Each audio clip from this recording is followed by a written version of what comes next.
김성환의 시사야.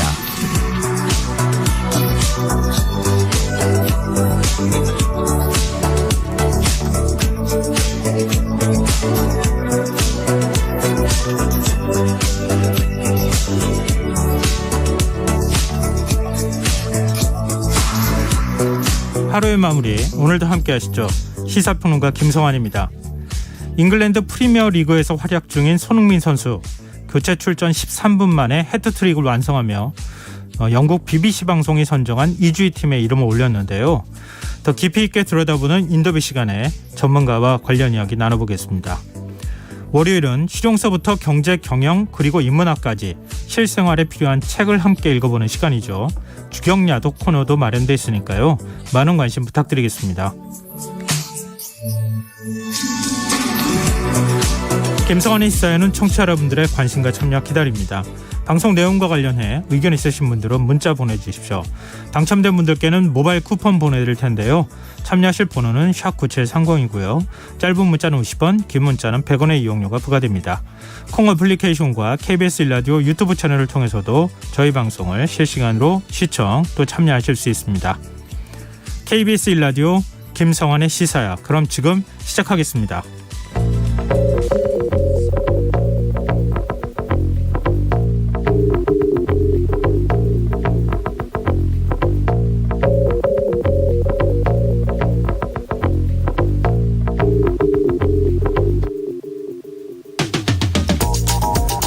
윤석열 정부 첫 대정부 질문이 진행되고 있는데요. 오늘 국회에서는 최근 논란이 된 영빈관 신축 문제가 도마 위에 올랐습니다. 한덕수 국무총리는 영빈관 짓는데 878억 원의 예산이 드는 것을 알고 있었느냐, 이런 야당 의원의 질의에 신문을 보고 알았다고 답을 했습니다. 더불어 국민이 영빈관 신축의 필요성을 이해하지 못하고 있기 때문에 대통령이 계획을 철회하라고 말씀하셨지만 영빈관이 어딘가는 있어야 한다, 이런 입장을 밝히기도 했는데요. 청취자 여러분 생각은 어떠십니까? 사실 영빈관 신축 문제가 논란이 된 건 경제가 너무 어렵기 때문일 겁니다. 정부가 긴축 재정을 천명한 만큼 내년도 예산을 적재적소에 쓰는 것이 중요한 과제가 될 수밖에 없는데요. 고물가로 살림살이가 팍팍해진 서민들 입장에선 민생 예산을 조금 더 늘렸으면 하는 생각을 하지 않을 수 없을 겁니다. 특히나 경로당 냉난방비와 양곡비 지원 예산을 줄였다. 유네스코 인류 무형문화유산인 제주 해녀 예산을 전액 삭감했다. 이런 이야기가 들린다면 더더욱 그럴 텐데요. 이런 상황에서 내년도 예산이 정말 정부가 강조하는 것처럼 따뜻한 예산이 될 수 있을까요? 국회 예산 심의 과정을 조금 더 주목해 봐야겠습니다.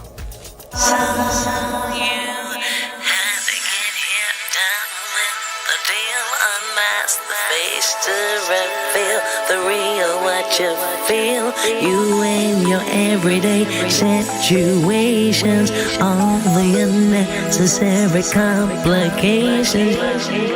오늘 밤 당신 안에 꿈틀거리는 지식 충전 본능이 깨어납니다. 여러분의 자유탐구 영역 김성환의 시사야. 오늘 놓쳤던 뉴스 꼼꼼히 정리해드리는 뉴스의 시간입니다.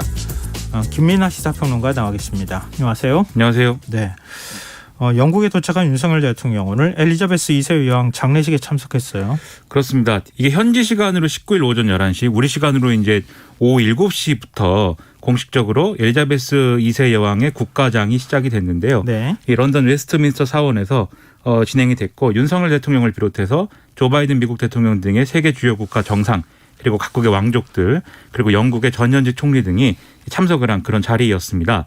웨스트민스터 사원 사제가 장례식을 집전을 했고, 이 캔터베리 대주교가 설교를 했고요. 또 리즈 트러스 영국 총리가 성격을 봉독하는 이런 순서가 이어졌는데요.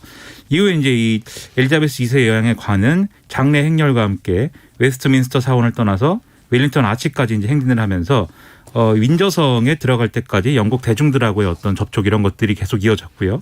그리고 이제 윈저성 내에서 따로 이제 이 왕족들이 모인 예식을 진행한 후에 세인트 조지 교회의 지하 납골당에 안장될 예정이다라고 이제 밝혔는데, 관련 이제 이 예식이 진행이 된 것으로 파악이 됩니다. 근데 윤석열 대통령의 직접 조문은 무산이 됐다고요?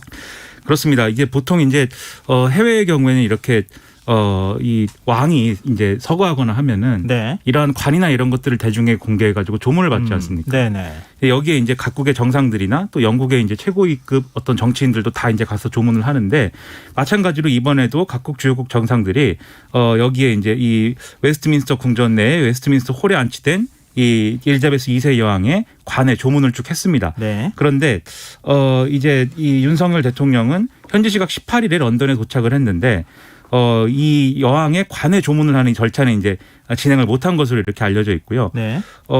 이게 다른 주요국 정상들의 경우에는 앞서 말씀드린 것처럼 이 조문도 하고 조문록 작성도 했기 때문에 네. 뭔가 의전이나 이런 것에 문제가 있었던 거 아니냐 이런 논란이 좀 불거졌습니다. 심지어 이제 에마뉘엘 마크롱 프랑스 대통령 부부의 경우에는 런던 거리를 직접 걸어서까지 이제 조문에 나섰다라는 거고 조 바이든 미국 대통령 이 부부의 경우에는 미국 대통령 전용 차량이 있지 않습니까? 네네. 전용 차량을 이용해서 이제 조문을 했는데 윤석열 대통령은 이제 대통령실의 설명은 아마도 현지의 교통 사정이나 이런 것 때문에 좀 조율이 된 것 같다라고 얘기를 하고 있어서 여러모로 논란이 좀 되고 있습니다. 대통령실 설명을 조금 더 다시 또 좀 자세하게 얘기를 해주셨으면 좋겠고요. 일단 야당에서는 비판의 목소리를 냈어요. 그렇습니다. 안호영 이 더불어민주당 수석 대변인이 대통령실이 이번 순방의 목적을 경제 외교의 기반 확대라면서 조문 외교의 필요성 이런 것들을 강조를 했다. 그런데 교통 통제를 핑계로 조문을 취소를 했는데 그러면 영국을 도대체 왜 간 것이냐라고 비판을 한 것이고요. 이 다른 나라 정상들은 가능한데 대한민국 대통령만 불가능한 이유가 뭐냐. 뭐 이 대통령 부부가 조문을 자진 취소한 것인지 아니면 사전 조율이 없이 방문을 해서 조문이 거절된 것인지 명확히 밝혀야 된다라고 주장을 했습니다. 또 오늘 뭐 이런저런 추측이 나오기도 하고 그랬었는데 일단 김은혜 대통령실 홍보수석이 직접 설명은 했어요. 뭐 정확하게 일정이 잘 안 맞아서 그랬던 겁니까? 이제 대통령실의 설명은 이제 이런 얘기입니다.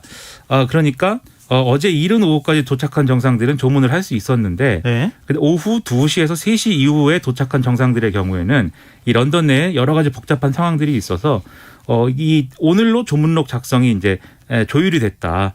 그것을 영국 왕실에서 안내를 했다라는 설명입니다. 우리 뜻이 아니라 영국 왕실의 안내에 따라서 우리는 그렇게 한 것뿐이다 이렇게 얘기하는 거예요. 그렇죠. 그리고 이제 영국 현지의 어떤 상황이나 이런 걸 보면은 이 엘리자베스 2세 여왕에 대한 조문을 하기 위해서 막 엄청나게 사람들이 줄을 서 있고 이제 이런 상황이고 네. 그와 관련돼서 이제 교통이 굉장히 혼잡했기 때문에 대통령실은 그런 이유로 이제 조율이 된 것이 아닌가 추측을 하고 있다라고 얘기를 했습니다. 즉 네. 영국 왕실로부터 이런 조율의 이유나 이런 것들은 직접적으로 통보를 받지는 않았다는 취지인 것이죠. 네. 근데 여기에 대해서 또 아무래도 이제 의전 소홀이나 이런 논란으로 번질 것을 우려한 것인지 굉장히 세세하게 영국 왕실에서 윤석열 대통령을 홀대한 것은 아니다라는 설명을 여러 가지를 했습니다. 네. 이제 공항에서 이제 이동하는 과정에 뭐 경호용 차량을 여러 가지를 제공을 했다든지 뭐 최고급 제규어라는 차량을 뭐 이렇게 배정을 해줬다든지 네.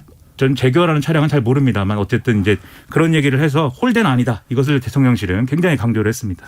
네, 알겠습니다. 하여튼 미리 만약에 조문 일정까지 생각했다면 조금 일정을 당겨서 런던에 도착했어야 될 거 아닌가 이런 생각이 들고 물론 VIP가 한 500명 정도 된다 그러잖아요. 각국 정상 뭐 각국의 왕실의 왕가들까지 다 지금 조문을 가고 있는 상황이기 때문에 굉장히 아마 경호나 이런 문제에 있어서는 쉽지는 않을 거라는 생각이 드는데 어쨌든 조율이 잘 안 됐던 것은 부인하기 좀 어려운 사실 같아 보이는 건 뭐 맞네요. 그러니까 현재 상황을 제대로 예상 못했다라는 것은 좀 부인할 수 없는 것 같습니다. 왜냐하면 대통령실의 설명이나 이런 걸 보면은 만약에 그러한 어떤 교통 통제나 이런 것들에 불구하고 이 엘리자베스 2세 여왕의 직접적인 조문을 했다면 그 이후에 이제 있을 찰스 3세 왕과의 네. 리셉션 자리에 늦을 수도 있는 상황이었다. 이렇게 얘기를 하고 있는데 그러니까 이런 일련의 일정이나 이런 것들이 어쨌든 현지 상황을 제대로 반영하지 못한 거거든요. 네. 이와 관련돼서는 이제 어떻게 그럼 개선을 해야 되는 것인지 등등을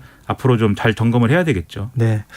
그러면 장례식 참석 후에 지금 뉴욕에서 열리는 유엔총회에 또 참석할 예정이잖아요. 그렇습니다. 유엔총회에 참석하는 기조연설을 하면서 또 그때 한일 정상회담이 열릴 예정이다 이렇게 대통령실에서 밝히지 않았습니까?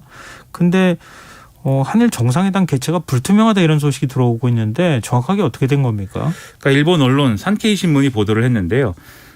일본 정부 측 관계자 이 취재 내용을 이제 보도를 했습니다. 그래서 네.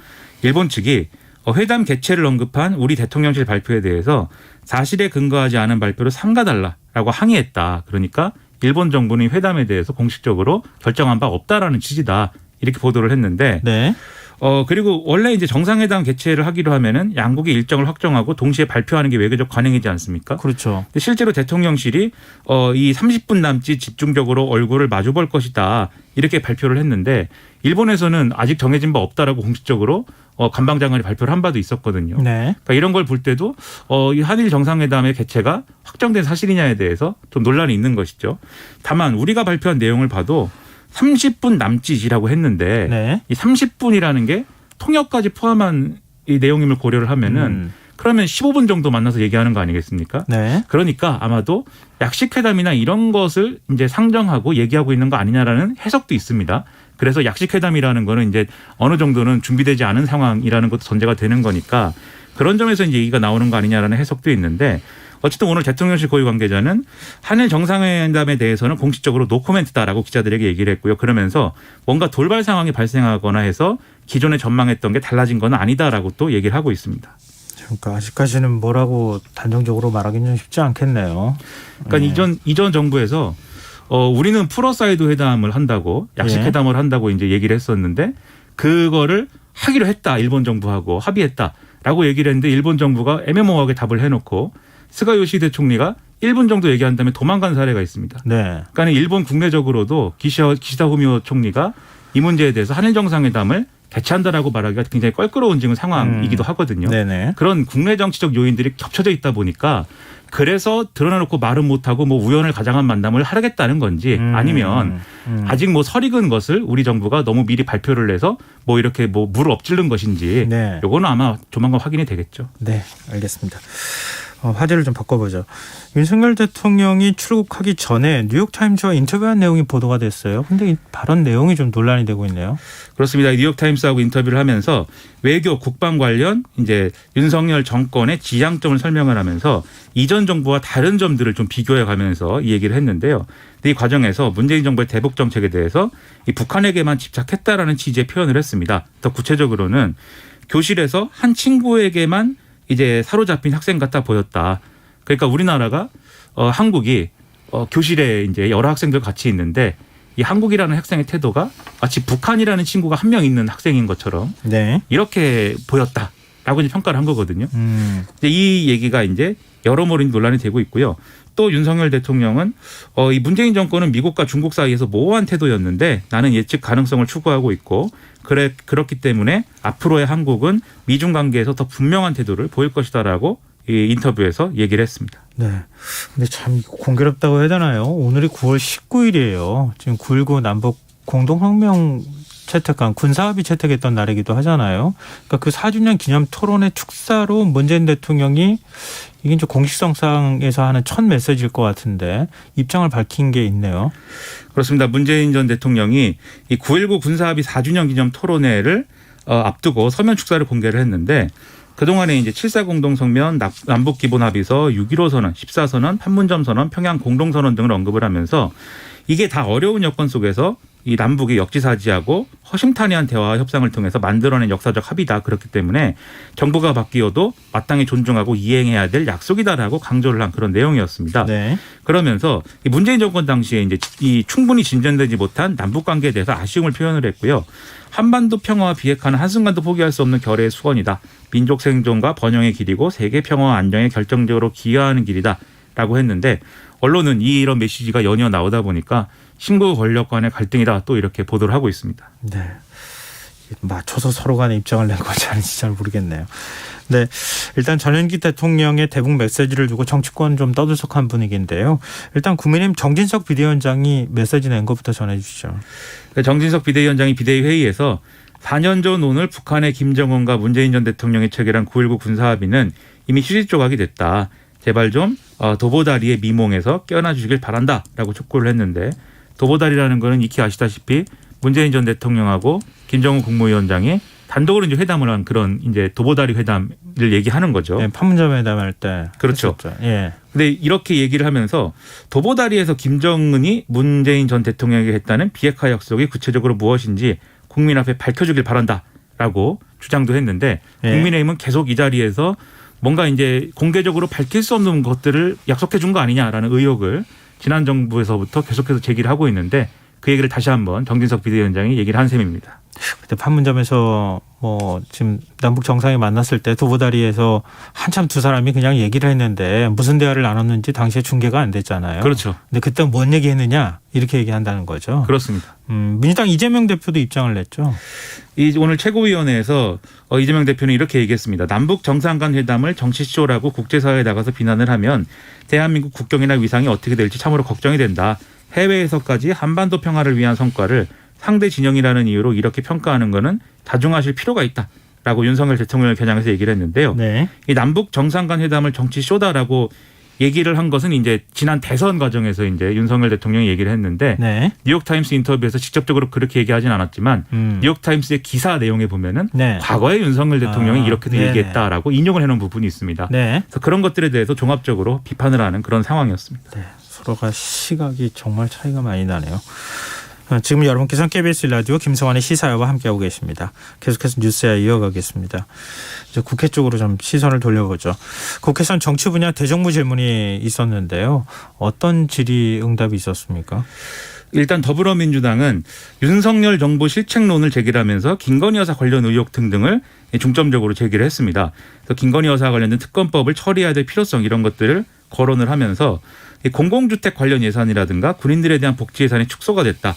그리고 장관 후보자들이 연이어 낙마했는데 이게 인사가 문제가 있는 거 아니냐 이런 지적들을 했고요. 네. 그리고 최근에 불거진 논란, 이 영빈관 신축 논란에 대해서도 이게 문제다라고 지적을 쭉 했는데 한덕수 국무총리한테 이 서영교 의원이 물어봤습니다. 이게 영빈관 짓는데 878억 원 예산이 든다는 사실을 이미 알고 있었느냐라고 물어봤는데 네. 한덕수 총리가 나는 몰랐고 신문 보고 알았다라고 얘기를 했고요.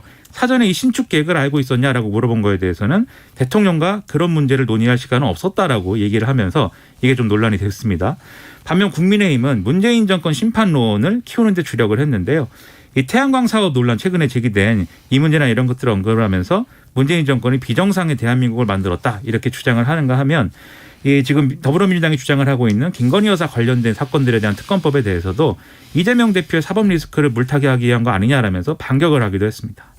한덕수 총리 이른바 김건희 특별법과 관련한 뭐 답변도 했다고요? 그렇습니다.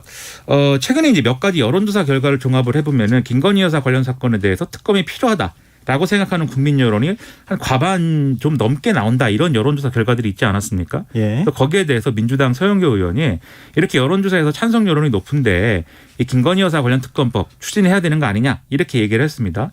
그랬는데 한덕수 총리가 국회의원들이 의사결정을 할 때 여론조사만 보고 하는 거는 아니지 않느냐. 그래서 국가 전체 운영, 국가가 나아가야 될 방향 이런 거를 두고 결정을 하는 것이기 때문에 합리적으로 논의를 통해서 잘 결정하리라 믿는다 이렇게 얘기를 했고요. 네. 그리고 그리고 수사 중인 검찰이나 수사당국이 어련히 알아서 잘 하지 않겠느냐라고도 얘기를 했습니다. 민주당은 지금 특검을 수용하라고 국민의힘을 계속 압박하고 있는 상황이에요. 그렇습니다. 오늘 더불어민주당 박홍근 대표가 최근에 인터넷 언론 뉴스타파가 보도한 내용에 대해서 언급을 했는데요. 예. 김건희 여사가 도이치모터스 2차 주가 조작에도 가담한 정황이 드러났다라고 이제 얘기를 한 겁니다. 그래서 이 김건희 여사 관련된 특검법을 국민의힘이 즉각 수용해야 된다라는 거였는데요. 이 뉴스타파가 보도한 내용이 뭐냐면 최근에 도이치모터스 주가 조작 사건 공판에서 이 공개된 증거 그리고 신문 내용 이런 거에 대한 보도입니다.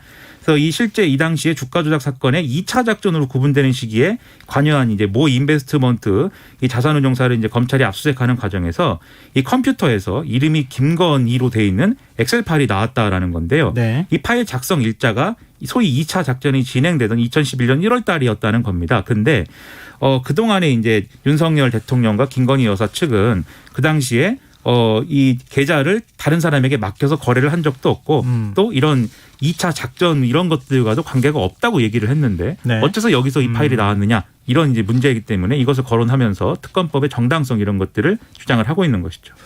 또 국민의힘은 이른바 태양광 비리로 맞불을 놓는 형국이네요. 오늘 또 비대위 열고 태양광 비리 진상규명 특별위원회를 구성하기로 결정을 했고 특위위원장을 박성중 의원이 맡기로 했습니다. 이것은 앞서 국무조정실이 이 작년 9월부터 지난달까지 전국 지방자치단체를 중에 12곳에 대해서만 이 전력산업기반기금 사업 운영 실태 표본 점검을 진행을 했는데 뭐 2천억 원이 넘는 규모의 이 위법 부당 사례가 적발이 됐다라고 밝힌 거에 대해서 이게 태양광 지원에 대한 문제이기 때문에 네. 앞으로 이런 부분에서 수사가 필요한 거는 수사 의뢰하겠다 이렇게 밝혔는데 여기에 뭔가 추가적인 어떤 이 정치적인 어떤 배경이 있다라고 국민의힘은 지금 주장을 하는 거죠.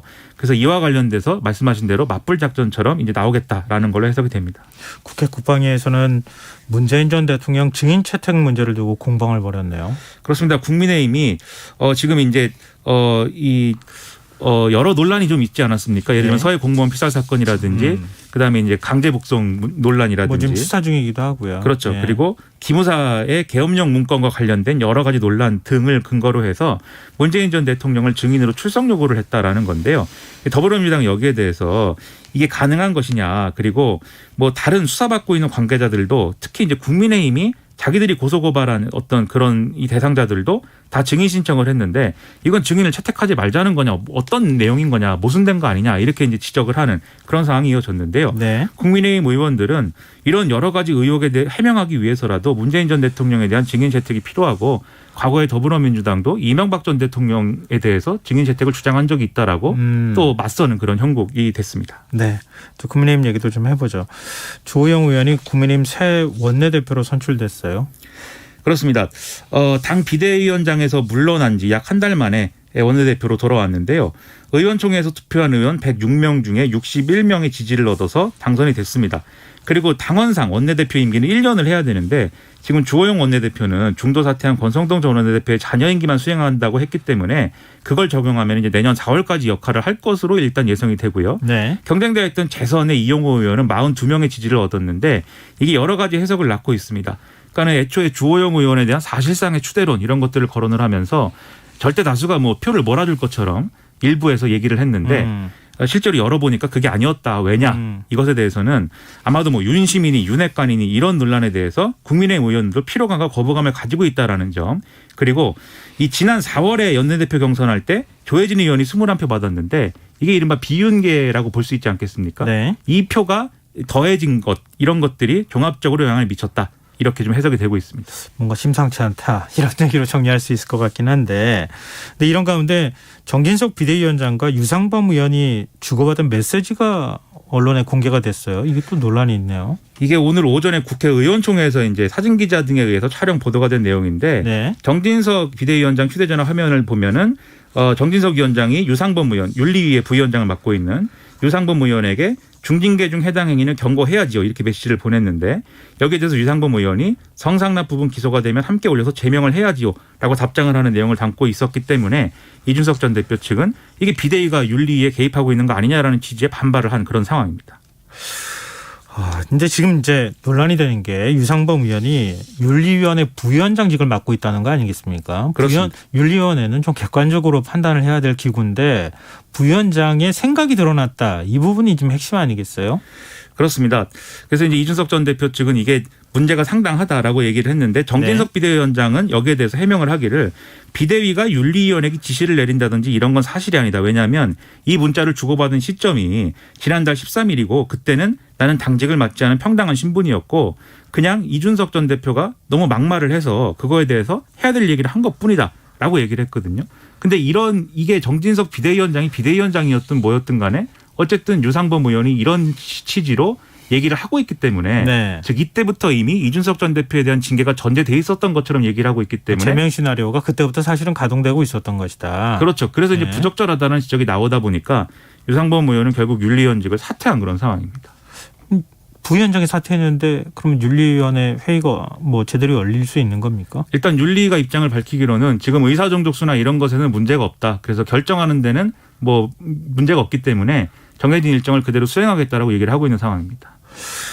근데 이준석 전 대표는 윤석열 대통령 출국 후에 그다음에 뭔가 윤리위원회가 회의를 열어서 자신에 대한 징계 절차에 들어가지 않겠느냐 이렇게 예언 아닌 재언을 했는데 지금 윤리위원회가 주말에 긴급회의를 열었어요. 그래서 지금 징계 절차에 들어간 거 아닙니까? 그렇습니다. 이제 17일 날 경찰 조사를 받았는데 이준석 전 대표가 예. 18일 날 갑자기 윤리가 이제 회의를 소집을 했어요. 원래 28일에 하기로 했는데 여기에 대해서 이준석 전 대표가 오빅 일하기를 바란다라고 했는데 오비 일학이 아닌 것 같다라고들 얘기를 하는 목소리가 많아지고 있는 것 같습니다. 윤석 전 대표 입장 마지막으로 듣죠. 추가 중징계 처분에 대해서 가처분뿐만 아니라 유엔 제소까지 하겠다라고 얘기를 하고 있어서 네. 모든 수단을 동원하겠다 이렇게 얘기를 하고 있습니다. 이것도 법원으로 가는 거 아닌가 모르겠네요. 그렇게 되겠죠. 봐야 되겠습니다.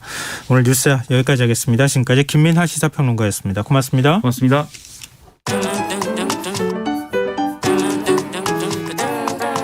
일일 시사권장량 채워가세요. 골고루 담았습니다. 당신만을 위한 하루 시사 김성환의 시사야. 지난 주말 축구 팬들의 속을 시원하게 뻥 뚫어줄 기록이 나왔습니다. 슈퍼소닉, 바로 손흥민 선수 소식인데요. 그가 오랜 침묵을 깨고 무려 13분 만에 해트트릭을 기록했습니다. 이번 골이 어떤 의미를 갖는지 오늘 박문성 축구 해설위원 연결해서 자세한 얘기 나눠보도록 하겠습니다. 해설위원님 안녕하십니까? 네, 안녕하세요. 네, 위원님도 네네. 18일 경기 보셨죠?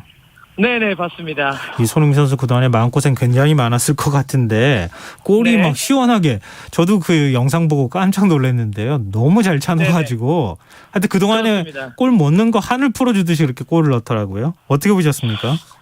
그렇습니다. 그 세 골을 몰아 넣었는데요. 예. 골 장면이 팬들이 이제 표현하기를 우리가 알고 있었던 손흥민 선수가 돌아온 것 같다 이렇게 표현을 썼습니다. 네. 그러니까 손흥민 선수의 최고 강. 네, 여보세요? 지금 전화가 잠시 끊어진 것 같습니다. 지금 연결 상태가 좀 좋지 않은데요. 청취자 여러분들의 양해를 좀 부탁드리겠습니다. 저희가 다시 좀 전화 연결되는 대로 다시 전화 연결해서 얘기 들어보도록 하겠습니다. 지금 손흥민 선수 8경기 동안 지금 골 침묵을 지켰잖아요. 그래가지고 많은 분들이 이거 지금 언제 골 터지나. 지난번에는 네네, 다시 연결됐네요. 여보세요? 네네네. 네. 네네, 여보세요. 네네. 갑자기 전화가 끊겼습니다. 네, 얘기해 주십시오. 예. 네, 그래서 팬들이 이제 우리가 알고 있는 손흥민 선수의 그런 오른발 왼발 가리지 않고 감아차는 그런 거로 멋지게 골을 넣었기 때문에 예. 야, 그래 바로 이게 손흥민이지. 초반에 좀 걱정을 했었는데 역시 손흥민 선수 걱정을 할 필요가 없구나 이런 걸 또 알게 해줬습니다. 아니, 손흥민 선수가요, 오른발도 잘 쓰고 왼발도 잘 쓴다는 거는 알았지만 어떻게 네네. 이렇게 예술 같은 골을 오른발 왼발 양쪽으로 한 번씩 넣죠? 그 손흥민 선수가 이제 지난 시즌 때 득점왕을 차지하지 않았습니까? 예. 근데 그 이제 잉글랜드 프리미어리그 역사상 또 유럽 5대 리그 역사상 아시아 선수가 득점을 한 것이 지난번이 처음이었는데 네. 놀라운 것은 손흥민 선수가 지난 시즌 득점왕을 차지했을 때 오른발로 넣은 골보다 왼발로 넣은 골이 더 많았다는 거죠. 그 쉬운 게 아니잖아요. 그럼요. 그런 예. 사례를 거의 찾아보기가 어렵습니다. 손흥민 선수는 이제 원래 주발, 태어난 발은 오른발인데 네. 왼발을 계속 그동안 지속적으로 노력을 해왔던 거죠. 그래서 자신이 타고난 오른발보다도 왼발로 더 슈팅을 잘 때리는, 아마 현존하는 축구 선수들 중에 양발을 가장 잘 쓰는 선수가 손흥민이다라고 해도 지나치지 않을 것 같습니다. 근데 이렇게 교체 출전을 해서 그동안에 네네. 손흥민 선수 계속 이제 처음부터 출전을 했었는데 이번에는 이제 후반에 교체 출전을 한 거잖아요. 이 짧은 네네, 시간 그렇습니다. 13분 만에 교체 출전한 선수가 해트트릭 기록한 거, 이게 팀 차원에서는 처음 있는 일입니까? 그렇습니다. 그 토트넘 팀 역사에는 처음 있는 일입니다. 예.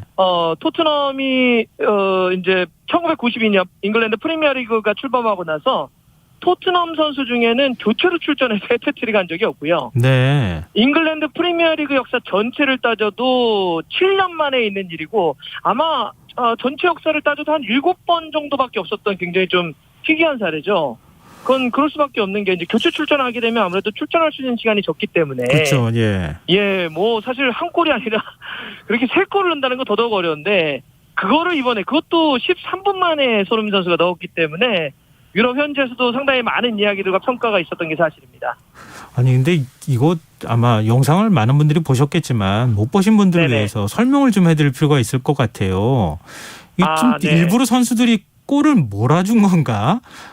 일부러 손흥민 선수 골 넣게 해준 건가? 이런 의심이 들 정도로 어떻게 그렇게 발에 공이 잘 붙듯이 그렇게 그 손흥민 선수한테 좋은 찬스가 갔고, 손흥민 선수가 그렇게 중거리로 장거리라고 해야 하는 게 맞을 것 같은데요. 그렇게 골대로 빨아들이듯이 골을 넣기가 그렇게 쉬운 일이 아닌데 말이죠. 그렇습니다. 저는 손흥민 선수가 이번에 이제 3골 넣는 장면을 놓고 봤을 때 특히 첫 번째 골 있지 않습니까? 네. 중앙에서부터 달려가기 시작을 했는데 사실 저는 그 장면에서 양쪽에 있는 선수들한테 좀 줄 걸로 생각을 했었어요. 근데 손흥민 선수가 치고 굉장히 빠른 역시 특유의 빠른 발로 치고 들어가다가 오른발로 살짝 잡아놓고 바로 이제 감아서 때리더라고요. 예.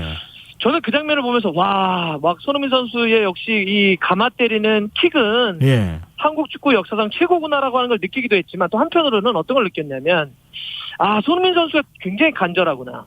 손흥민 선수도 뭔가 이 첫 골에 대한 내가 꼭 만들어가지고 지금의 이 시즌 초반의 어려움을 좀 극복해야 되겠구나라고 했던 게 굉장히 크다고 느껴졌던 것이 네. 사실 우리가 알고 있었던 손흥민 선수의 평상시였다고 한다면 사실 그 장면에서는 좀 좌우에 있는 동료들에게 줄 수도 있었는데 손흥민 선수가 거기서 수비수를 보고 꺾어서 자기 혼자서 이제 오른발로 넣어가지고 그대로 휘어 들어갔었죠. 예.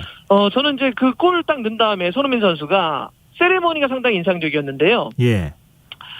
관중석을 딱 쳐다보더니 이제 고개를 약간 숙인 다음에 뭐라고 할까요? 잠시 좀 생각하는 듯한 그런 표정을 좀 지었었죠. 원래 손흥민 선수가 이제 골을 넣게 되면 뭐 사진 찍는 그런 동작을 취한다든지 팬들 앞에서 굉장히 좀 환호하는 모습을 보였는데 이번에는 마치 뭐라고 할까요? 약간 좀 뭔가 생각하는 예. 이제 그러면서 고개를 딱 숙이는 모습이었는데 맞아요. 처음에는 이제 그 장면을 두고 팬들 사이에서는 영국 여왕 뭐 서거와 연관지어서 생각하기도 했었지만 근데 손흥민 선수 본인이 이제 경기 끝난 다음에 사실 골 침묵이 좀 이어지면서 생각이 좀 많았고 또 팬들도 그에 대해서 이야기들이 많았기 때문에 첫 골이 터진 다음에 무엇인가 그런 많은 고민들, 많은 생각들 그런 식으로 좀 표현하고 싶었다라고 하더라고요. 저는 그래서 이번에 그 첫 골이 들어가는 장면 보면서 손흥민 선수가 진짜 이 첫 골을 받았구나. 그리고 첫 골이 터지면서 이제 됐다 싶었거든요. 이 스트라이커가 원래 좀 안 터지다가도 한 골이 터지면 골대가 크게 느껴지고 자신감이 생기면서 연속골이 나오게 되는데 그 이후에 이제 또 왼발 감아차기 또 오른발 깔아차기가 들어가면서 3골이 들어갔던 거죠. 역시 그 첫 골의 부담감을 이겨냈다는 것이 전 큰 의미가 아닐까 생각해 봅니다. 근데 콘테 감독이 선발 명단에서 일단 손흥민 선수를 제외했었잖아요. 거기는 어떤 뜻이 담겨 있었던 겁니까? 저는 이제 예를 들어서 콘테 감독이 자극이라고 하는 것도 있었을 거라고 생각을 해요. 그러니까 지금 이제 토트넘의 선수들이 이번 여름에 많이 이제 영입이 좀 됐죠. 변화도 좀 있는 상태입니다. 보강이 뭐 10명 가까이 됐기 때문에 좀 다양한 어떤 실험과 또 어떤 로테이션을 좀 쓸 수 있는 건데 손흥민 선수가 시즌 초반에 계속해서 챔피언스리그와 프리미어리그를 가리지 않고 많은 경기를 소화했던 게 사실이죠. 사실 뭐 득점왕을 차지했던 선수에 대해서 감독이 신뢰하지 않는다? 이건 넌센스죠. 뭐 콘테 감독도 얘기했던 것처럼 당연히 믿고 계속 써왔던 건데 계속 골이 안 터지고 좀 어려울 때는 잠시 쉬게 가는 것도 좋다고 좀 봅니다. 그래서 이번에 콘테 감독이 전반전에 잠시 좀 쉬게 했고 하지만은 후반전 좀 이른 시간에 교체를 시키지 않았습니까? 이런 걸 통해서 어떤 변화를 주되 하지만 난 역시 여전히 손흥민 선수를 신뢰하고 있어. 이런 걸 좀 보여준 그런 교체라고 볼 수 있겠죠.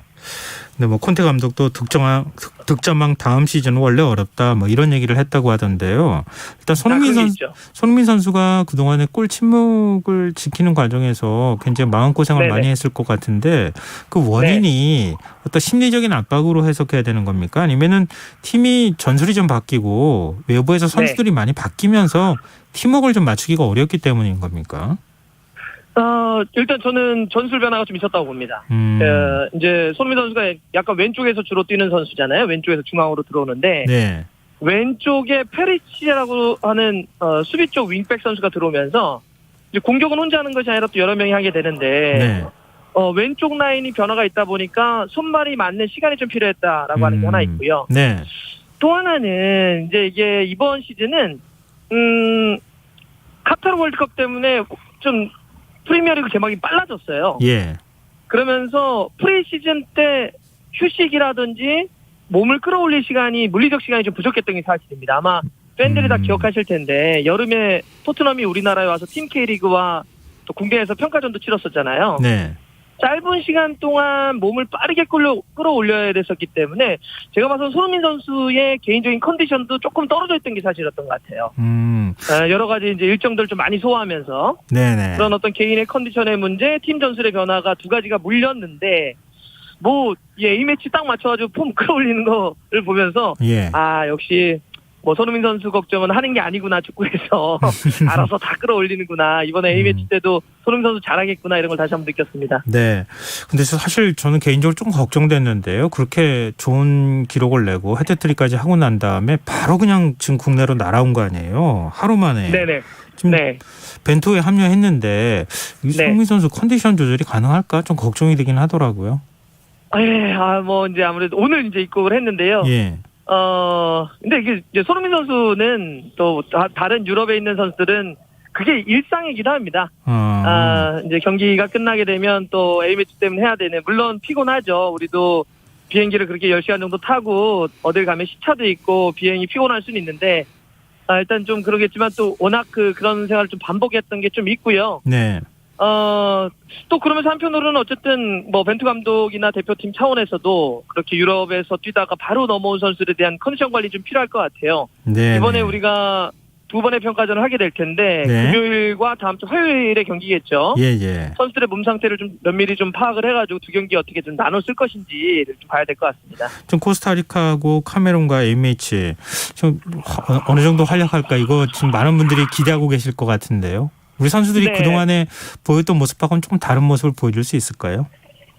예를 들면 지난 이제 6월 평가전이 최근에 있었던 평가전인데요. 예. 그때와 이번 9월의 2번의 평가전의 가장 큰 차이는 수비에 김민재가 복귀한다는 것이고 미드필더에 이강인 선수가 1년 반 만에 합류한다는 것이죠.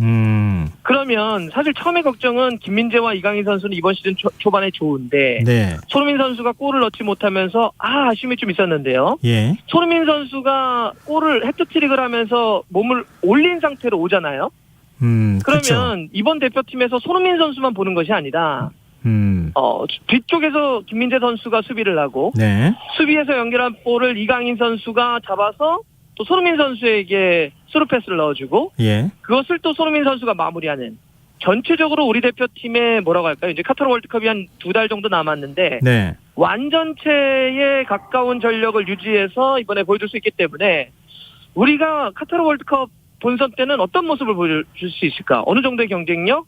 어떠한 축구를 할 수 있을까를 가늠해 볼 수 있다는 점에서 이번에는 좀 전체적으로 한번 보시는 것도 좀 재밌을 것 같습니다. 이번에 그러면 기대해도 될까요? 제가 기대해야 된다 그러면 잘 안 되더라고요. 들으시는 시청자분들이나 팬분들은 많이 기대하시면 될 것 같고요. 저는 힘든 2연전이 될 것 같습니다. 아, 그래요? 예, 그렇게 얘기해야 될 것 같습니다. 정반대로 이해하겠습니다. 네. 오늘 말씀 고맙습니다. 네, 고맙습니다. 네, 지금까지 박문성 축구 해설위원이었습니다.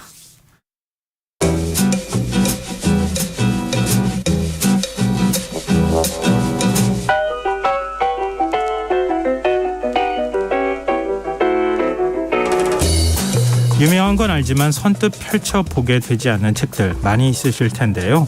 오늘은 제목은 알아도 끝까지 읽어본 사람은 드물다는 책을 재발견해 보겠습니다. 듣고만 있어도 똑똑해지는 지식충전소 주경야독, 성신여자대학교 겸임교수이자 북튜버인 이시안 작가 나와 계십니다. 안녕하세요. 네, 안녕하세요. 저 이렇게 거창하게 설명을 드렸는데요. 네. 저도 좀 찔리기도 하고요. 어떤 책을 소개해 주실 건지 궁금한데요. 독서계에는요, 그러니까 3대 오해가 있어요. 예. 사람들이 잘못 알고 있는 게, 첫 번째가 데미안의 주인공이 데미안인 줄 알거든요. 네, 네. 아닙니다. 싱클레어라는 친구가 이제 데미안을 관찰한 저도 거고요. 안 읽었을 땐 그럴 줄 알았어요. 네. 두 번째 오해가 위대한 개츠비의 주인공이 또 개츠비가 아니라는 거예요. 릭 캐러웨이라는 친구가 네. 뉴욕에 왔다가 나가면서 끝나는 거거든요. 그리고 세 번째 오해가 군주론 있죠. 네. 군주론의 마키아벨리가, 아니 군주론 정도를 썼으니까 이 사람은 군주가 아니면 그래도 한나라의 총리 정도, 그러니까 굉장히 고위직은 했을 것이다라고 생각하는 게 세 번째 오해입니다. 바로 그런 거 아니에요? 바로 이 군주론에 대해서 오늘 얘기를 할 건데요. 네. 마키아벨리는 왕이나 총리 이런 게 아니라요, 한때 이제 지금으로 치면 3급에서 4급 정도 공무원까지 한 번 했었는데 대부분은요 7에서 9급 공무원 정도로 생을 마감한 사람이에요. 그러니까 하위직 공무원이었던 거죠. 하위직 공무원이 군주론을 썼다. 네. 당시로 쓰던 게 이제 파격이었을 것 같은데 네. 중세 시대에 썼던 거잖아요. 네. 굳이 얘기하자면. 네. 근데 우리 정치인들도 그렇지만 난 군주론 정도는 읽는 사람이야. 이거 과시하는 경우 굉장히 많잖아요. 근데 이 마키아벨리는 어쩌다가 군주론을 쓰게 된 겁니까? 사실 군주론은요. 그러니까 마키아벨리의 취업 자기소개서 같은 겁니다. 취업 자기소개서요. 네. 이걸 설명하기 위해서는 당시 상황을 좀 알아야 되는데요. 네. 이탈리아가 4분 오열되어 있었어요. 피렌체, 나폴리, 교황령, 밀라노, 베네치아처럼. 그러니까 네. 우리나라로 치면 예전에 삼국시대 비슷하다고 생각하시면 돼요. 네. 그러니까 다 나눠져 있는 나라지만 그래도 한민족이다라는 느낌은 좀 있는 그런 정도로 4분 오열되어 있었는데 그중에서도 마키아벨리는 피렌체 사람이거든요. 그러니까 이 피렌체는 원래 메디치 가문이 다스렸는데 네. 유명하죠. 프랑스가 침공을 했는데 그걸 못 막아가지고 쫓겨가요. 예. 그래서 시민들이 공화정을 만듭니다. 마키아벨리가 바로 이 공화정에서 등용이 처음 된 사람이요. 이때 처음 공무원이 됐거든요. 외교부의 서기 정도로 그 등용이 됩니다. 네. 이때 외교를 다니면서 여러 나라의 왕도 만나게 되는데요. 하지만 조금 있다가 메디치 가문이 복귀를 하게 돼요. 그러면서 마키아벨리가 공무원직에서 쫓겨나는 거죠. 게다가 거기에서 또 암살 음모에 휘말려가지고요. 네. 그러니까 그때는 역모라고 할 수 있죠. 메디치 가문의 그 주요 요인을 암살하려고 했다. 그런 음모에 이제 휘말려가지고요. 감옥살이까지 하고요. 그래서 이제 감옥에서 죽나 보다 했는데 다행히 그때 당시에 피렌체 지배자가 로렌초 데 메디치거든요. 네. 이 사람의 삼촌이 교황이 돼요. 그때 네. 레오 10세가 되면서 대사면령이 펼쳐진 거죠. 그래서 간신히 살아서 일단 도란을 오는데 할 수 있는 게 없잖아요. 네. 그래서 시골 농장에 틀어박혀가지고 밤이면 그리스 로마 시대 성현들의 책을 읽고 그리고 그걸 가지고 군주론을 쓴 겁니다. 근데 보통 이런 책 썼다 그러면은 대학자이거나 철학자 네. 철학자 좀 되거나 네. 그렇게 해야 되는 줄 알았더니 속칭 정치권에서 쓰는 말로 일개 공무원이 쓰는 거잖아요. 네. 사실 이런 책이 지금까지도 이렇게 오랜 고전처럼 남아있다는 게 좀 의외이기도 한데요. 네. 그러니까 어떻게 하다가 도대체 내용이 어떻길래 네. 어떤 점들이 이렇게 큰 오랫동안 반향을 일으킬 만한 요인이 됐을까요? 그러니까 처음에는 이 책이 그러니까 이 좀 잘 보이기 위해서 쓴 책이에요. 그러니까 군주론이니까. 군주한테 잘 보이기 위해서? 그렇죠. 예, 그때 당시 로렌초 데 메디치한테 예. 잘 보이려고 예. 군주님 이제 통일을 하시려면 위대한 군주가 되려면 이런 책을 보시는 게 좋겠습니다. 제가 그동안 학습한 거를 이렇게 썸머리 해드릴게요. 이런 책이라고 보시면 돼요. 일종의 비밀 보고서 같은 걸 만든 거네요. 그렇죠. 그래서 독자도 로렌초 데 메디치한테 바치는 책 그냥 딱 이 한 사람만 상정하고 쓰거든요. 나중에 보면 로렌초 데 메디치만 안 봤다고 그러죠. 그분 빼고 다 봤는데. 그래요? 네. 그러니까 이게 왜 그래서 좋냐 하면요. 두 가지 면이 있어요. 일단 네. 내용이 굉장히 좋은데요. 이건 마치 주식으로 100억 버는 법이라는 책을 사서 주식 공부를 하려고 하는데 네. 보면 이게 하위직 공무원이 군주론을 썼다니까 이런 상황에서 막상 글 쓰니까 나는 주식은 해본 적이 없어요. 라는 그것과 되게 비슷한 상황이거든요. 그렇죠. 네. 그런데 이게 사실 이게 더 나을 수 있는 게 지금까지 나온 주식책 100권을 다 세밀하게 분석하고 네. 여러 사례들을 다 종합해서 글을 썼기 때문에 역대 최고의 주식 분석 책이 나온 셈이다라고 생각하시면 돼요. 네. 저는 오히려 그냥 저자가 자기의 딱 한 번의 경험을 가지고 그걸 일반화해가지고 나는 이렇게 돈 벌었다 류의 책보다는 이런 분석하는 책이 훨씬 더 좀 그 내용이 좋지 않을까. 군주론도 그런 면에서 역대 군주들의 그런 걸 잘 종합을 하다 보니까 좋은 면이 있고요. 또 하나는 군주론이요. 당시에 그러니까 지배자들의 입맛에 너무 잘 맞는 거예요. 왜냐하면 이 군주론이 결국은 권력과 윤리의 분리거든요. 네. 근데 윤리는 당시에 그 윤리의 기준을 정하는 게 가톨릭 교회였잖아요. 예. 교황과 그 국왕들 사이에 그 전제가 싸움이 좀 많았잖아요. 그때는. 그렇죠. 갈등이 있죠. 예. 권력 다툼이 있었잖아요. 교황이 이건 다 내 거야 이렇게 생각하던 시대였잖아요. 그렇죠. 예. 근데 이제 군주들이 내 것도 좀 챙겨야 되는데 그랬을 때 이 군주론이 나온 거예요. 예. 그럼 이 내용이 그런 윤리와는 좀 분리가 된다. 그러니까 권력과 종교가 좀 분리돼야 되는 것이다 라는 전제를 갖고 있다 보니까 당시의 국왕들이 이 책을 밀어주기 시작을 한 거죠. 그러면서 시대랑도 굉장히 잘 맞았던 거예요. 아, 그렇군요. 그러니까 교황하고 싸우기 위해서는 군주는 이렇게 해야 됩니다. 이렇게 얘기하니까 네. 군주 입장에서는 그거 말 들어주면 네. 왠지 교황하고 싸워서 이기는 것 같은 느낌을 받게 됐을 것 같기도 하고. 네. 아니 근데 지금 뭐 저희가 지금 교황님을 얘기하는 건 아니니까요. 그렇죠, 그렇죠. 예, 역사적으로 그런 의미를 얘기하는 거니까 권력 오해하시지 다툼이 않았으면 있었을 때. 좋겠고요. 네. 그러면은 군주론의 내용으로 보면 네. 도대체 어떤 서머리를 해가지고 지금 코칭을 해준 겁니까? 그러니까 군주론 내용은 크게 네 부분인데 첫 번째는 군주국을 유형별로 나눠가지고 예. 각 유형에 맞춘 생존 전략을 컨설팅해줘요. 예. 그리고 이제 두 번째가 군대를 어떻게 운용하고 세 번째가 군주의 자질은 어때야 되며 네 번째가 통치는 어떻게 해야 되는가 이런 건데 그러니까 크게 두 부분으로 보자면 군주국을 유형별로 정리하는 것과 네. 그 뒤에 군대나 군주의 자질이나 통치의 기술은 전부 다 합쳐서 그 기술적인 부분, 통치를 할 때 어떻게 기술적으로 할 것인가에 대한 코칭을 하는 책이라고 보시면 됩니다. 그럼 두 부분으로 크게 나누셨으니까요. 네네. 일단 군주국 구분하는 유형 네. 그거부터 설명을 해주시면 어떨까 싶네요. 이게 군주국이 뭐 얼마나 많겠어 하는데 생각보다 많아요. 그래요? 네, 마키아벨리가 분류한 건 세습 군주국, 그 받은 거죠. 아빠한테 받은 네. 거, 세습 군주국, 그다음에 혼합 군주국. 이건 뭐냐면 군주국요? 세습을 한 땅에서 자기가 또 땅을 새로 차지한 거예요.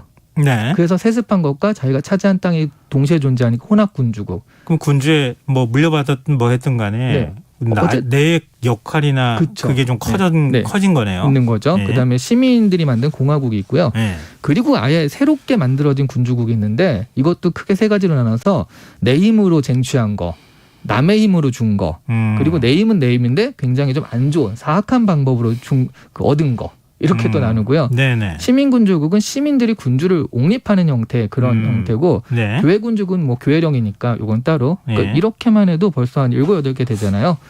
그러네요. 이렇게 한 다음에 그러니까 이 내용이 뭐냐면 각 이 군주국은 이렇게 저 군주국은 저렇게 이렇게 구체적으로 지시를 해주는 거예요. 그렇군요. 예를 들어 혼합 군주국 같은 경우는 군주가 있다가 새로운 땅을 차지했잖아요. 예. 그러면 어떻게 하면 새로운 땅에서 뭐 반란도 안 일어나고 잘 예. 통치할 수 있을 것인가?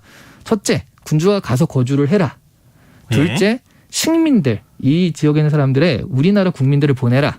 네. 세 번째, 새로운 땅에서 세력들 간의 밸런스를 맞춰라. 예. 잘 나가는 데는 좀 낮추고 낮은 데는 올려가지고 밸런스를 맞춰라. 이렇게 구체적으로 그 통치의 기술을 이야기하는 거예요. 그럼 자연스럽게 두 번째 얘기로 연결이 된 거네요. 네네. 통치 기술적인 면에서 어떤 부분들을 얘기해 주고 있는 겁니까? 여기는 진짜 뭐 그 별의별 게 다 나와요. 그 인재 채용은 어떻게 할 것, 뭐 이런 것들이 있는데 제가 네. 재밌는 걸 하나 해보려고 하는데 네. 밸런스 게임을 한번 해볼게요. 군주가 가져야 할 것, 군주가 가져야 하는 덕목 중에 몇 가지가 있는데요. 예. 한번 이거 한번 그 우리 진행자님도 한번 해보세요. 예. 그러니까 네 가지를 할 텐데 예. 너그러움 대 인색함 중에 어떤 거를 군주가 가져야 될까요? 너그러움 가져야 된다고 보통 네. 생각하죠. 그 청취자 분들도 한번 해보세요. 예. 그다음에 두 번째 잔인함과 자비로움 중에선 자비로움 선택하겠죠. 네. 그다음에 사랑받는 것과 두려움을 받는 것. 사랑받는 것. 네. 그 신의를 지키는 것과 신의를 지키지 않는 것 중에선 당연히 신의를 지켜야죠. 정말 놀랍게도 다 틀렸습니다. 바로 어쩐지 이제 불안해지더라고요. 그렇죠. 뒷부분 갈수록. 네. 네. 그러니까 이게 틀렸다라기보단 마키아벨리의 얘기와는 다르다라는 거죠. 네. 마키아벨리는요. 이게 되게 재밌는데 너그러움 대 인색함 중엔 인색함이 더 낫다. 그 이유가 네. 너그러움은 반드시 호화로움과 같이 가는 개념이라는 거예요. 뭔가 돈을 써야 되는데 그런 돈을 쓰지 말고 인색하게 해서 그 돈을 군사력 증강을 하는 데 써라. 실력을 키워라. 이런 얘기를 하는 거고요. 네. 잔인함과 자비로움 중에서는 그러니까 잔인할 때는 팍 잔인해가지고 그러니까 이런 거 있잖아요. 뭐 팀원 중에 정리해고가 되는 사람이 있는데 네. 너무 미안해서 말을 못하고 막 있다가 차라리 이때는 팍 잔인하게 빨리 알려주는 게 이 사람한테도 더 좋다. 이런 개념이라고 보시면 되겠고요. 이순신 장군이 그랬다잖아요. 평영을 네. 탈영한 병사 네. 칼로 이렇게 샥 그런 약간 잔인함 같지만 네. 실제로 그 기강을 세우는 데 있어서 필요하다. 이런 오히려는 거잖아요. 그런 거 있죠. 네. 그다음에 사랑받는 것과 두려움을 받는 것 중엔 사람들은 이게 좀 재미있는데 네. 사랑의 대상보다는 두려움의 대상을 배반하는 것에 더 주저한다는 거예요. 그리고 사랑은 군주가 컨트롤할 수 있는 게 아니라 시민들이 그냥 하는 건데 예. 두려움은 군주가 컨트롤할 수 있는 것이다. 그러니까 군주가 컨트롤할 수 있는 것에 집중해라. 이런 개념이고요. 예. 신의를 지키는 것과 지키지 않는 것 중엔 어차피 사람들은 신의를 지키지 않기 때문에 필요할 때는 신의를 지키지 않아도 된다. 이렇게 얘기를 하고 있습니다. 군주는 좀 냉혹한 면모가 있어야 된다. 그렇죠. 예, 네. 그렇죠. 나라를 다스리는 사람이 한없이 뭐 베풀기만 해서 되는 건 아니다. 그럼요. 이런 지혜를 좀 가르쳐 주는 것 같긴 네. 한데요. 근데 당시에 이 과거 그러니까 교황청은 네. 악마의 책으로 분류를 했다면서요? 그렇죠. 근데 이게 또 잘 봐야 될까요? 이 얘기만 들으면 잔인함이 더 낫다, 인색함이 더 낫다 이렇게 나오니까 그럴 수 있는데 마키아벨리도 전제를 가지고 말을 하는 거예요. 네. 신의를 지키지 마라 그런 게 아니라 신의를 지킬 수 있을 때는 지키는 게 좋은데 지킬 수 없을 때는 억지로 그런 상황을 만들려고 하다가는 오히려 낭패를 볼 수 있으니 안 지키는 것도 괜찮다. 네. 이런 식의 얘기고요. 그리고 또 두 번째는 대의가 앞에 있다는 거죠. 그러니까 이때 대의는 나라의 보존, 뭐 국민의 안녕 이런 거거든요. 네네. 그런 것들을 위해서 희생시킬 수 있는 것들이 있다. 이게 결과가 수단을 정당화한다라는 말로 단순화돼가지고 흔히 예. 마키아벨리즘이란 말이 만들어졌는데요. 그러니까 뭐 요즘에 돈 되는 것이면 무조건 한다처럼 요즘에 이제 그걸 쓰는데 꼭 그런 것이라기보다는 대의 개념, 뭔가 큰 것이 있고 그것을 이룩하기 위해서 약간의 희생은 따를 수 있다. 이런 개념에 더 가깝다고 보시면 되겠습니다. 이 말씀까지 딱 오니까 네. 확 머리에 들어오는데 네. 그렇죠. 대의를 앞세워야 되는 거죠. 그렇죠. 네, 네. 근데 군주론을 관통하는 주제를 마지막으로 정리를 좀 해주신다면요. 군주론은 그게 이제 비르투와 포르투나가 계속 나오거든요. 이게 운과 역량이란 두 가지 비교입니다. 네. 그러니까 운으로 뭔가 돌아가는 것도 있을 수 있다. 그런 것이 굉장히 인생을 좌지우지할 수도 있을 때도 있는데 하지만 내가 역량을 기르면 그런 것들을 어느 정도 커버할 수 있다. 그러는 거고요. 네. 그래서 우리가 할 수 있는 것, 운은 어쩔 수 없지만 우리가 할 수 있는 것, 역량을 기르는 데 집중하자. 그래서 그 역량을 어떻게 길러야 되는지 군주로서 그런 것들을 알려주는 책이고요. 우리는 사실은 그래서 리더십 같은데 팀장으로서 그러면 자기 스스로 이제 컨트롤하는 그런 사람으로서는 이런 부분들을 좀 배울 점이 있는 거죠. 사사로이 정의에 이끌리지 말고 네. 대의 명분을 위해서 어떤 행동을 취하는 것이 맞는가. 네, 일종의 공동체를 위하는 거잖아요. 그렇죠. 네. 그러니까 그런 미덕을 길러야 된다. 이걸 보여주고 있다는 얘기인데 네. 근데 보통 마키아벨리 군주론 하면요. 어려워서 책 잘 안 읽게 되거든요. 책 사놓고도. 안 읽어도 될 것 같은데요. 오늘 이거 설명 들으시면 네, 그렇습니다. 책 읽기 굉장히 힘든데 굉장히 이해하기 쉽게 설명해 주셔서 고맙습니다. 네. 오늘 주경야독 여기까지 하겠습니다. 지금까지 북튜버 이시안 작가와 함께했습니다. 고맙습니다. 네, 감사합니다. KBS 라디오 김성환의 시사 1부 순서는 여기서 마무리하겠습니다. 전 11시 정각 2부에 다시 오겠습니다.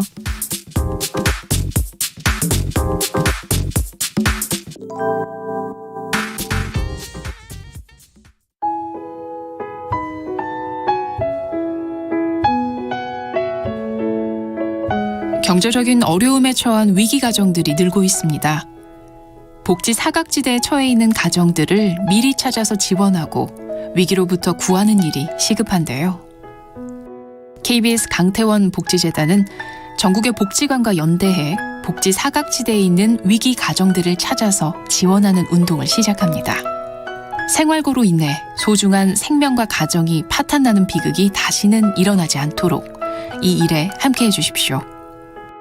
지역 복지 전문가로서 누구보다 위기 가정을 잘 찾아낼 수 있는 복지관과 관계자 여러분들의 많은 참여를 기다리고 있습니다. 지금 바로 KBS 강태원 복지재단 홈페이지에서 신청해 주세요. KBS 강태원 복지재단.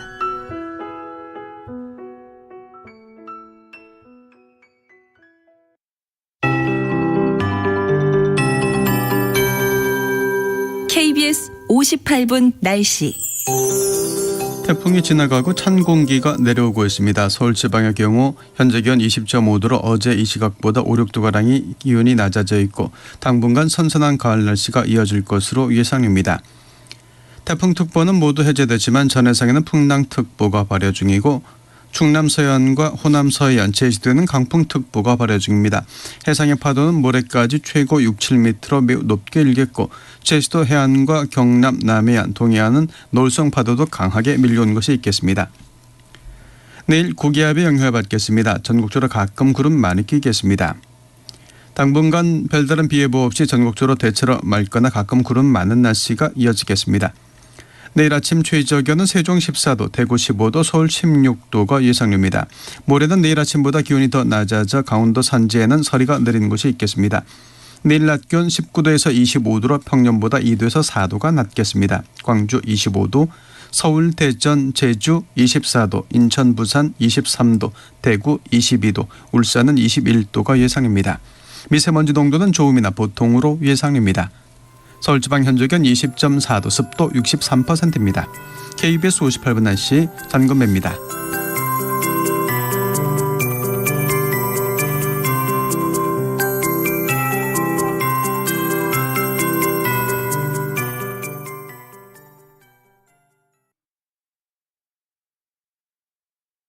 정성을 다하는 국민의 방송 KBS가 11시를 알려드립니다.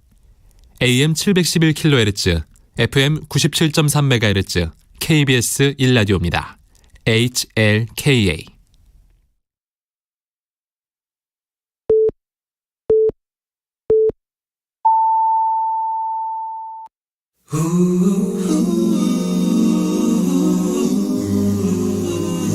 이 밤 그냥 보내긴 아쉬우니까요. 당신의 하루의 끝까지 야무지게 채워드립니다. 당신의 지식 충전소 김성환의 시사야.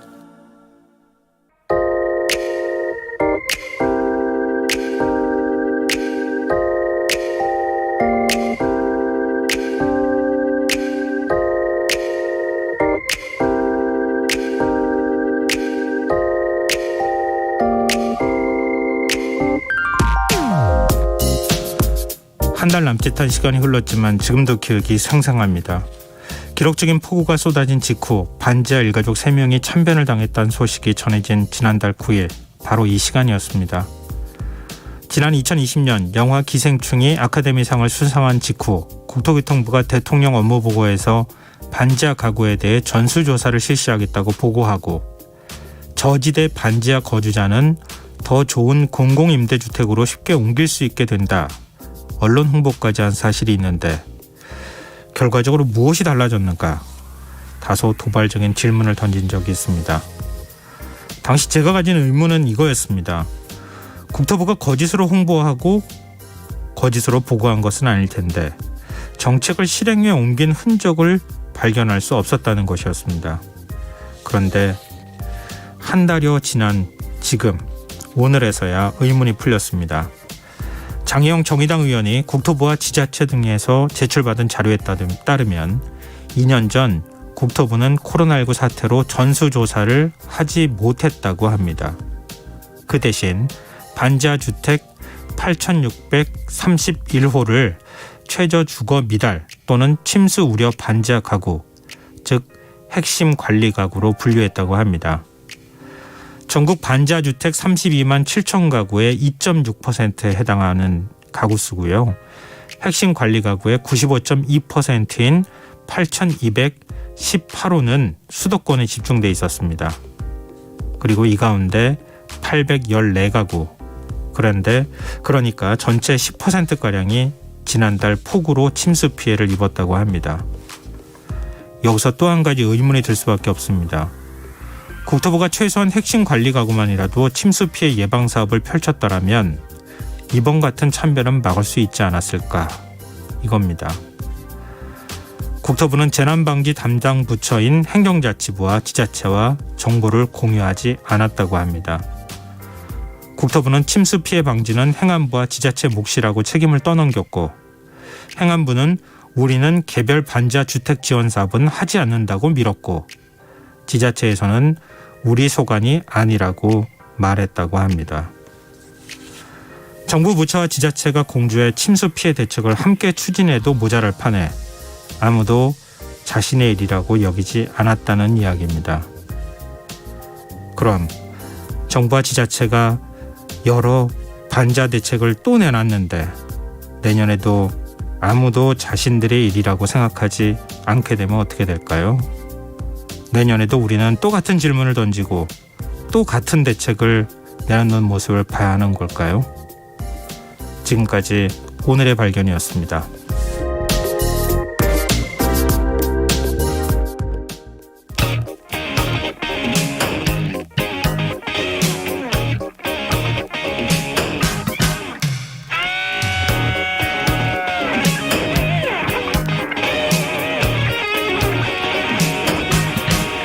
더 힘을 힘 뒷발을 힘차게 차고 달린다 코빼서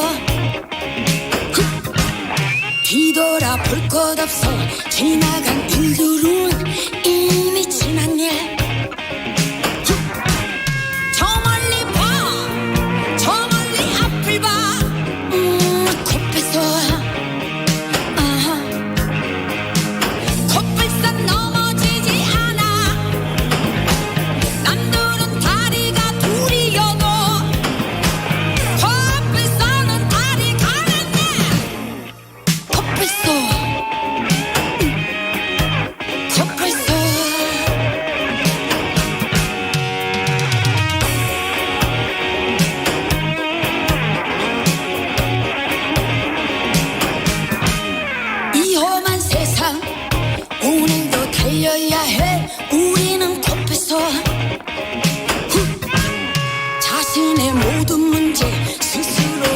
붙들어서 밀고 가야 해.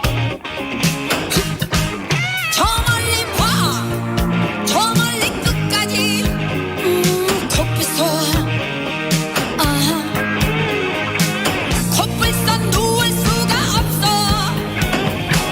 한번 누워버리면은 다시 일어설 수가 없어. 코뿔소.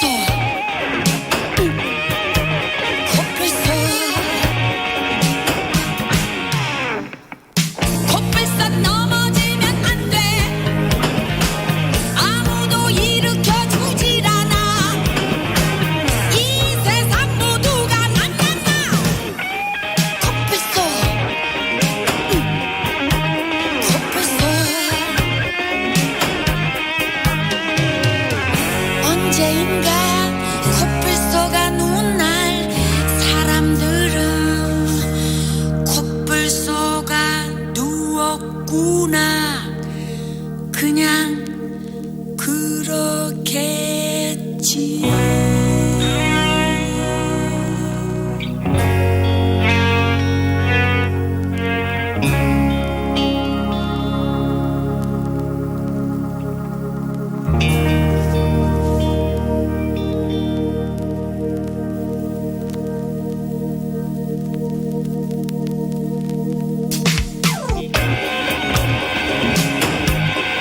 일어나 코뿔소.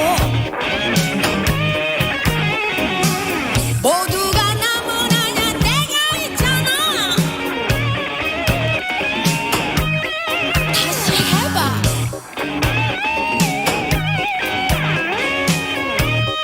눈을 떠라 코뿔소.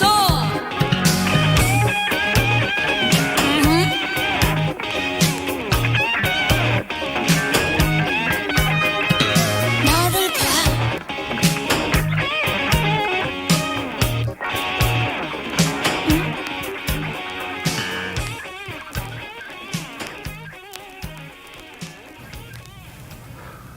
한영의 코뿔소 들으셨습니다. 김성환의 시사회는 언제나 청취자 여러분의 관심과 참여 기다립니다. 오늘의 발견 들으시고요. 청취자분들이 문자 보내주고 계시는데요. 5571님. 소 잃고 위안감 고친다는 게 비난받아 마땅한 일이라고 생각했는데 그마저도 하지 않은 걸 어떻게 이해하는지요. 이렇게 문자를 주셨고요. 4287님. 우리 국민은 정치에 기댈 수 없는 코뿔소가 되어야만 하네요. 이렇게 문자를 주셨습니다. 그러니까요. 사실 국토부가 전수조사 한다고 했고 진짜 하는 줄 알았더니 전수조사 하지 않고 환경 조사해서 한 8천 가구 조금 남짓 되는 가구를 관리 대상 가구로 정했는데 그마저도 지자체하고 공조가 되지 않아서 침수 방지 시설이나 이런 것들 전혀 설치를 못했다. 지자체는 지자체대로 따로 놀았다. 이런 얘기가 되는 거 아닙니까? 대책은 그럴싸하게 내놓고 실제 실행을 못하면 그게 무슨 의미가 있겠습니까? 이번에도 그렇게 되는 거 아닌가 걱정이 되네요. 네, 코뿔소처럼 국민들이 살지 않도록 해줬으면 좋겠습니다. 자꾸 어디 받아야 되는 건지 모르겠어요. 그렇게 좀 하지 않았으면 좋겠습니다. 네, 청취자분들 의견 감사합니다. 계속해서 문자 많이 주십시오. 참여하실 문자 번호는 샵9730이고요. 짧은 문자는 50원, 긴 문자는 100원의 정보 이용료가 부과됩니다. 콩 게시판 KBS 1라디오 유튜브 채널을 통해서도 무료로 참여하실 수 있습니다. KBS 1라디오 김성환의 시사회와 함께하고 계신 지금 시각은 11시 9분입니다.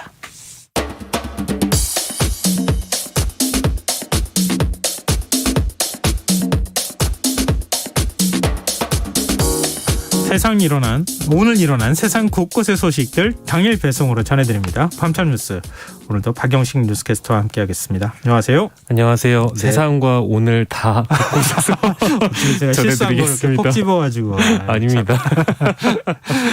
죄송합니다. 예. 자, 오늘 태풍 소식부터 좀 얘기해야 될 것 같아요. 네. 지금 태풍 14호 남마돌이 한반도에 근접하면서 많은 피해가 우려된 상황인데 네. 지금 어느 정도 피해가 집계되고 있습니까? 예, 그 남마돌 지나갔습니다. 예. 오늘 오전에 한반도 최근접점을 지나갔는데 그래도 뭐 말씀해 주신 대로 일단 피해가 없었던 건 아니고요. 모든 지역을 뭐 조용히 지나간 건 아니었습니다. 남부권을 근접해서 지나갔기 때문에 영남 지역을 중심으로 일단 피해가 있었고요. 지금 부산, 울산 지역 학교 같은 경우에는 원격 수업했고 경남 일부 학교도 학사 일정 조정했다고 하고요.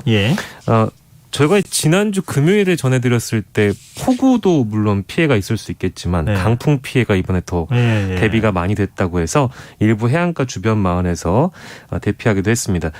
특히 그 흰남노 때 큰 피해를 입었던 포항 그리고 경주, 경북 동해안 지역에서는요.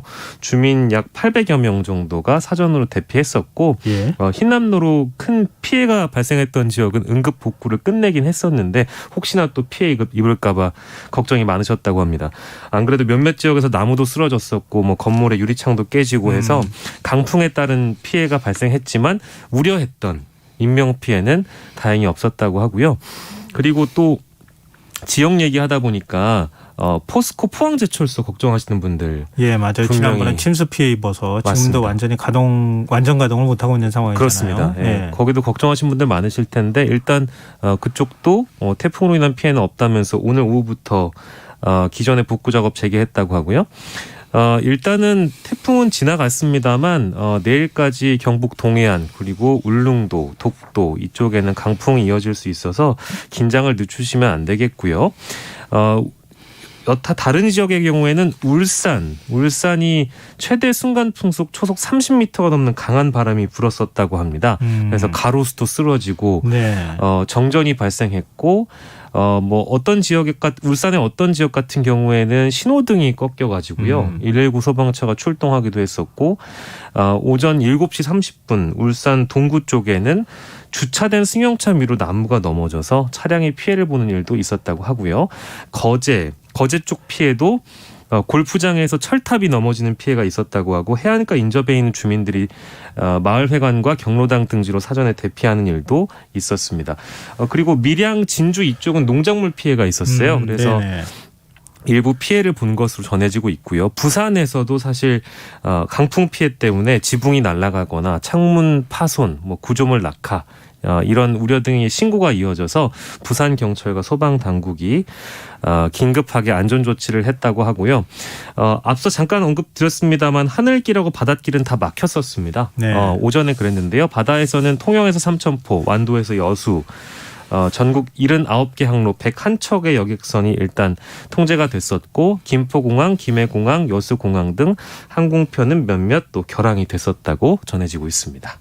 지금 뭐 좀 늦여름부터 초가을이라고 해야 되나요? 이렇게 좀 기상 때문에 마음 졸였던 적이 있었나 이런 생각이 최근 들어 참 많은 것 같아요. 맞아요. 그런 생각이 드는데 지금 우리도 지금 이게 피해가 다 있는 걸 제가 말씀을 드렸기 때문에 피해가 없다고 말씀드리면 안 될 것 같고. 맞습니다.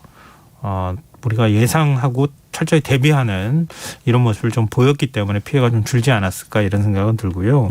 근데 일본 상황 보니까 좀 놀랐다고 해야 되나요? 태풍이 일본 열도를 이렇게 관통하듯이 훑고 지나가면서 피해가 상당했던 것 같네요. 그렇습니다. 지금 뭐 외신만 지켜보더라도 일본 쪽은 피해가 어마어마한데요. 특히 이제 일본 관통하면서 기록적인 폭우를 뿌렸습니다. 규슈 지역 8개 관측점에서 하루 500mm 넘는 비가 쏟아졌다고 하고요. 미야자키현 에비노시의 경우에는 오늘 오전 9시까지 24시간 강수량이 725.5mm를 기록했다고 하는데 이거는 그러니까 한 달, 2달 사이에 내릴 비가 다 내렸다고 해도 과언이 아닐 듯한 양이라고 하고요. 곳곳에서 침수 피해도 발생했고 일부 지역에서는 하천 수십 곳에 강물이 범람해서 위험 수위에 달한 상태고 물론 폭우 피해만 있었던 것도 아니고요. 강풍 영향도 상당합니다. 시코쿠 지역에서는 초속 47.4m가 넘는 매우 강한 바람이 관측됐는데 이 바람의 경우에는 이해하기 쉽게 표현하면 달리던 트럭이 넘어지는 수준이라고 하고요. 때문에 이제 이런 사고가 나니까 50여 명이 다쳤다고 일본 NHK가 보도하기도 했고 가고시마시의 사고는 건설 현장에서 크레인이 부러지고요. 상점 유리가 깨지거나 간판이 떨어지는 등 시설 피해도 발생했습니다. 일본 같은 경우에는 내일도 혼슈를 향해서 북동쪽으로 이동을 하고 있기 때문에 네. 일본 전역에는 뭐 이번 피해뿐만 아니라 더 많은 피해가 예상되고 있는 상황이라고 합니다. 그러니까 우리가 혼슈가 일본에서 제일 큰 섬이잖아요. 네네. 일본에 이제 크게 4개 섬 중에 4개 섬이 있는데 그 가장 큰 섬을 이렇게 훑고 지나간다는 거잖아요. 거기 인구가 제일 많이 살고 또 추가 피해가 있지 않을까 좀 걱정스럽기도 하네요. 근데 이렇게 지금 태풍이 한반도를 지나가면서 그 다음에 어떤 이 기상의 변화 때문일까요? 네. 당장 이제 찬 공기가 밀려온다는 소식이 있네요. 네, 저도 지금 좀 옷을 두껍게 입고 오긴 했는데요. 그러네요. 찬바람이 이제 살짝씩 분다라는 느낌을 아마 많은 분들이 드실 수도 있을 텐데 날씨가 변화무쌍하긴 합니다. 근데 저희가 잠깐 제주의 상황을 짚어보려고 해요. 네. 제주지방기상청을 보니까요. 오늘 오후 2시 기준 서귀포시의 일 최고 기온이 몇 도였을까요? 34.8도라고 합니다. 뭐 여름 날씨인데요. 지금 9월 19일인데요. 서귀포의 일 최고 기온이 평년인 27.2도보다 무려 7.6도가 높은 거고 이게 지금 기상 관측 사상, 그러니까 서귀포에서 기상 관측 시작된 이후에 가장 더운 9월 기록으로 기록됐습니다. 네. 9월입니다. 다시 언급드립니다만. 그리고 34.8도의 경우에는 제주 전역에서 가장 더운 9월로 남게 됐다고 하니 기록적인데요. 그런데 제주만 보더라도 북서쪽에서 이제 찬 공기가 이제 유입이 되면서 내일 아침 최저 기온 19도에서 21도, 낮 최고 기온은 24에서 25도가 됩니다. 그러니까 기온이 하루 만에 급격하게 떨어지는 거죠. 근데 제주뿐만 아니라 지금 한국에 있는 모든 지역들의 온도가 다 떨어집니다. 북서쪽에 찬 공기 남하하고 있고 태풍이 구름도 몰고 나가서 내일 아침에 복장을 좀 하루 종일 신경을 쓰셔야 될 것 같네요. 평상시처럼 반팔 입으시면 안 될 것 같은데요. 그렇습니다. 온도만 봐도 반소매 입을 날씨는 아닌 것 같아요. 아니 지금 독감 유행한다는 얘기도 나오고 그러는데 건강관리 각별히 신경 쓰셔야겠습니다. 갑자기 기온이 이렇게 뚝 떨어지게 되면 몸이 적응을 못하니까요.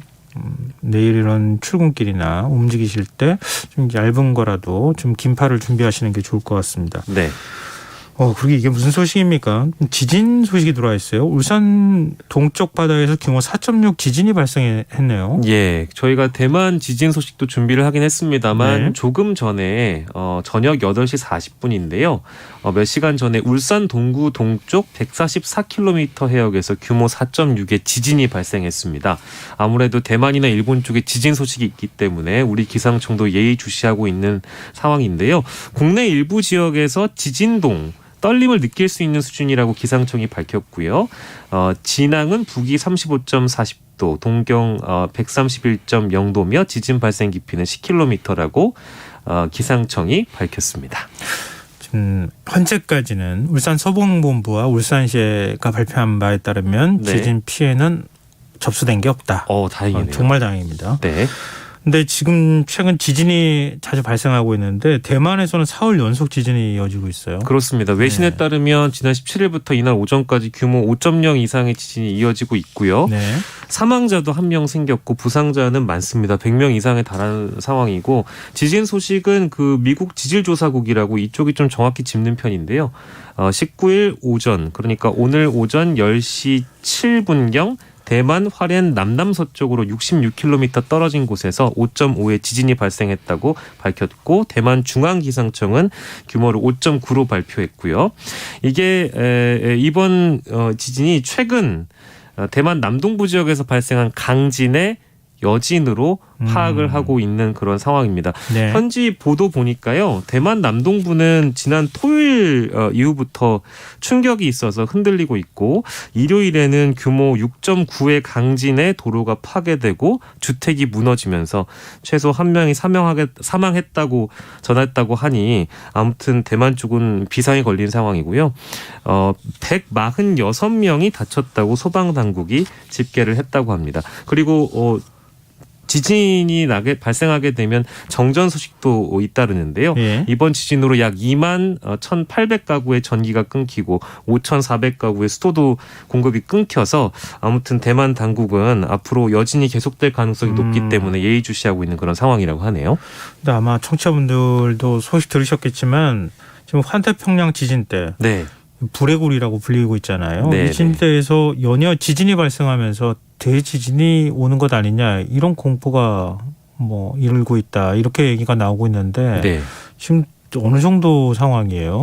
지진이 발생하면 특히 이제 그 불의 고리가 차지하는 지진이 전 세계 지진의 한 80% 정도 차지한다 이런 보도는 많이 보셨을 텐데요.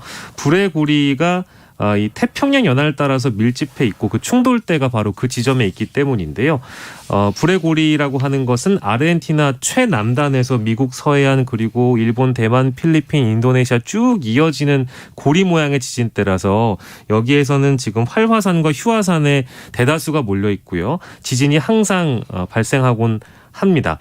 일본에서도 지금 지진이 잇따르고 있는 상황이고 그렇기 때문에 이 불의 고리 지역에서 강진이 50년 주기로 되풀이된다. 이 가설은 많이 아마 김성환 선생님께서 네. 들어보셨을 텐데요.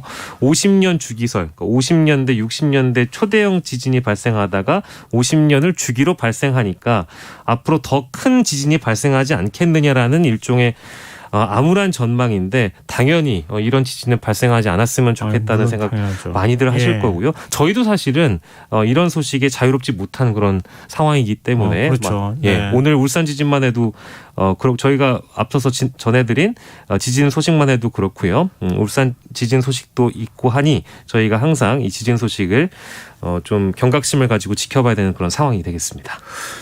우리는 지진의 안전지대라고 하는 생각들이 한때는 있었는데 네. 지금 그렇지 않다는 걸 우리가 체험으로 알게 됐잖아요. 네.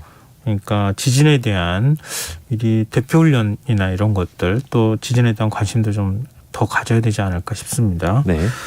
자, 지금 여러분께서는 KBS 라디오 김성환의 시사회와 함께하고 계십니다. 밤참 뉴스 계속 이어가겠습니다. 많은 분들이 공부하는 사건인데요. 신당역 스토킹 살인 사건. 피의자 신상이 공개됐네요. 네, 전주환입니다. 31살 전주환의 신상이 공개됐고요. 네. 신상공개위원회 열어서 이름과 얼굴, 신상 정보 모두 공개하기로 해서 이미 여러분들이 다 한 번씩 접하셨을 거라고 생각이 들고요. 신상공개위원회가 밝힌 내용을 보면 범행을 사전 계획해서 공개된 장소에서 피해자를 잔인하게 살해했다. 범죄의 중대성, 잔인성 인정된다고 밝혔습니다. 또 구속영장이 발부됐기 때문에 증거가 충분하다고 판단한 것도 하나의 근거로 들었고요. 예. 유사 범행 예방과 재범 위험성 등 공공의 이익을 종합적으로 고려해서 신상 공개를 결정했다고 위원회가 설명했습니다. 근데 전주환은 경찰 조사에서 우울증을 앓고 있다 이렇게 진술했다고요? 네. 이것 때문에 이제 뭐 심신미약 상태 주장해서 혹시 감형받으려고 하는 거 아니냐. 이제 이런 반응들이 많이 나오고 있는데요. 네. 범행 당일이었습니다. 오후 3시쯤에 정신과 병원을 찾아서 진료를 받은 것으로 확인이 됐고, 이 시각은 피해자를 살해하기 6시간 전이었다고 하고요. 네. 경찰 조사에서 말씀해 주신 대로 우울증을 앓고 있다 주장을 했으나 과연 심신미약에 따른 감형을 받을 수 있을까? 많은 전문가들은 그거에 회의적인 시각을 갖고 있고요. 10조 2항이라고 하는데 해당 조항이 심신장애로 인해서 사물의 옳고 그름을 가리거나 의사를 결정할 능력이 미약한 자의 행위는 형을 감경할 수 있다고 규정하고 있으나 여러 판례를 근거로 해서 전문가들이 이 상황을 분석하는 이유 중에 하나는 예. 계획적이고 주도 면밀하게 범행을 계획했다면 심신미약이라고 하더라도 감경 사유가 될 수 없어서 심신미약인 상태인데 어떻게 이렇게 주도적이고 그렇습니다. 계획적으로 범행을 준비했느냐. 네. 예. 그런 적이 없다. 예, 그렇습니다.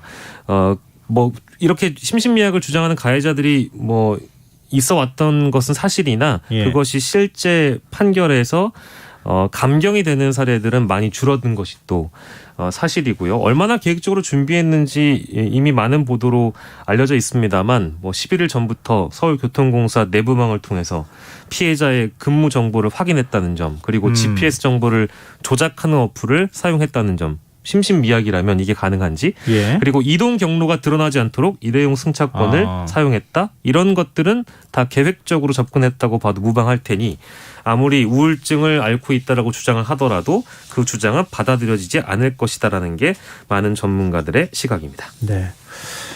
아까 10조 2항 이렇게 말씀했는데 형법 네. 10조 2항에 심신미약에 따른 감형 규정이 있지만 예전에 이것 때문에 감형받는 것 뭐 알려져가지고 비판이 굉장히 많았었죠. 논란이 많았었잖아요. 네네. 굉장히 뭐 사법당국도 이런 부분에 대해서 시각이 엄격해졌다 이렇게 봐야 될 것 같습니다. 네.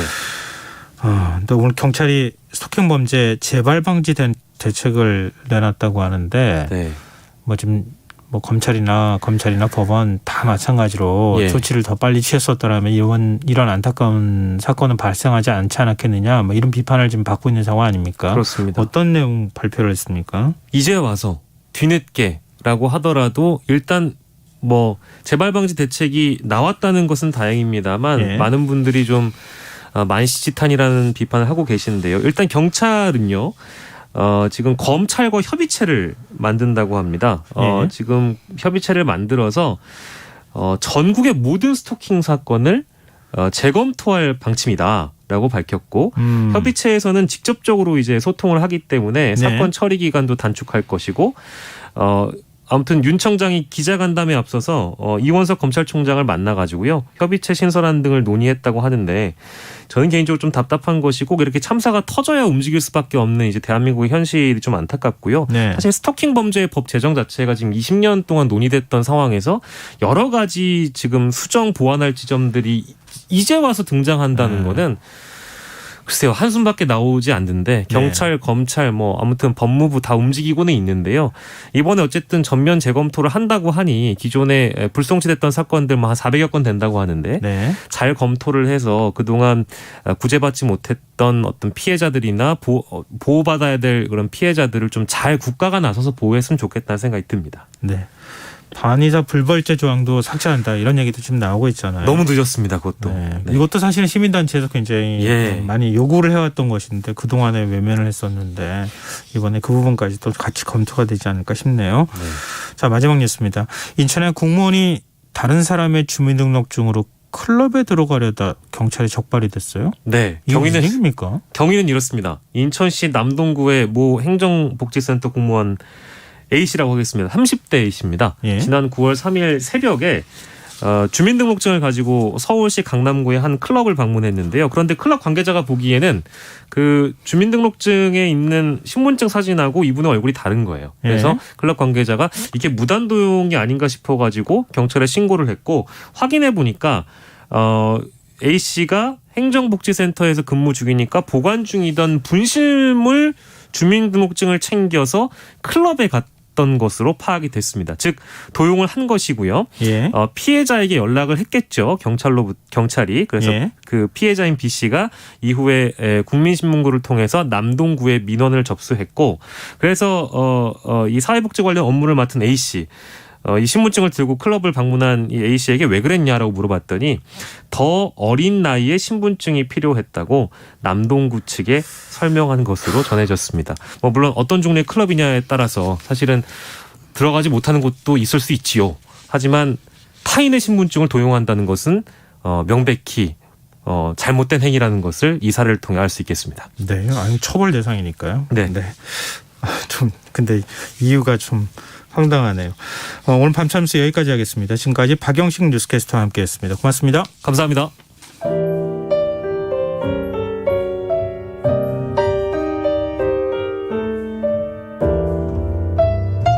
내일의 품격 김성환의 시사야에서 챙겨가세요. 하루를 마무리하는 시간 꺼내보는 당신의 지식 창고 KBS 1라디오 김성환의 시사야. 엘리자베스 2세 영국 여왕의 장례식이 영국 런던 웨스트민스터 사원에서 국가장으로 치러졌습니다. 영국 국민들은 물론 전 세계의 애도가 이어졌는데요. 현지 분위기는 어떤지 오미영 통신원과 연결해서 얘기 나눠보도록 하겠습니다. 오미영 통신원 안녕하세요.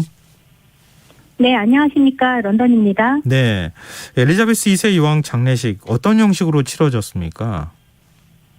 네, 엘리자베스 2세 여왕의 장례식은 이곳 시각으로는 오전 11시에 시작됐는데요. 웨스트민스터 사원에서 윤석열 대통령 등 주요국의 정상과 왕족 500명을 포함해서 조문객 2,000명이 참석한 가운데 국장이 치러졌습니다. 국장은 주로 왕과 여왕 서거 후에 치러지는데 군 행렬과 관 안치 후에 참배까지 엄격한 규정에 따라서 진행되게 돼 있는데요. 예. 장례식은 그 웨스트민스터 사원에 데이비드 호일 사제가 집전을 했고 오전 11시 55분에는 짧은 나팔 소리가 울리고 2분 동안 전국에서 묵념을 했고 식이 종료됐습니다.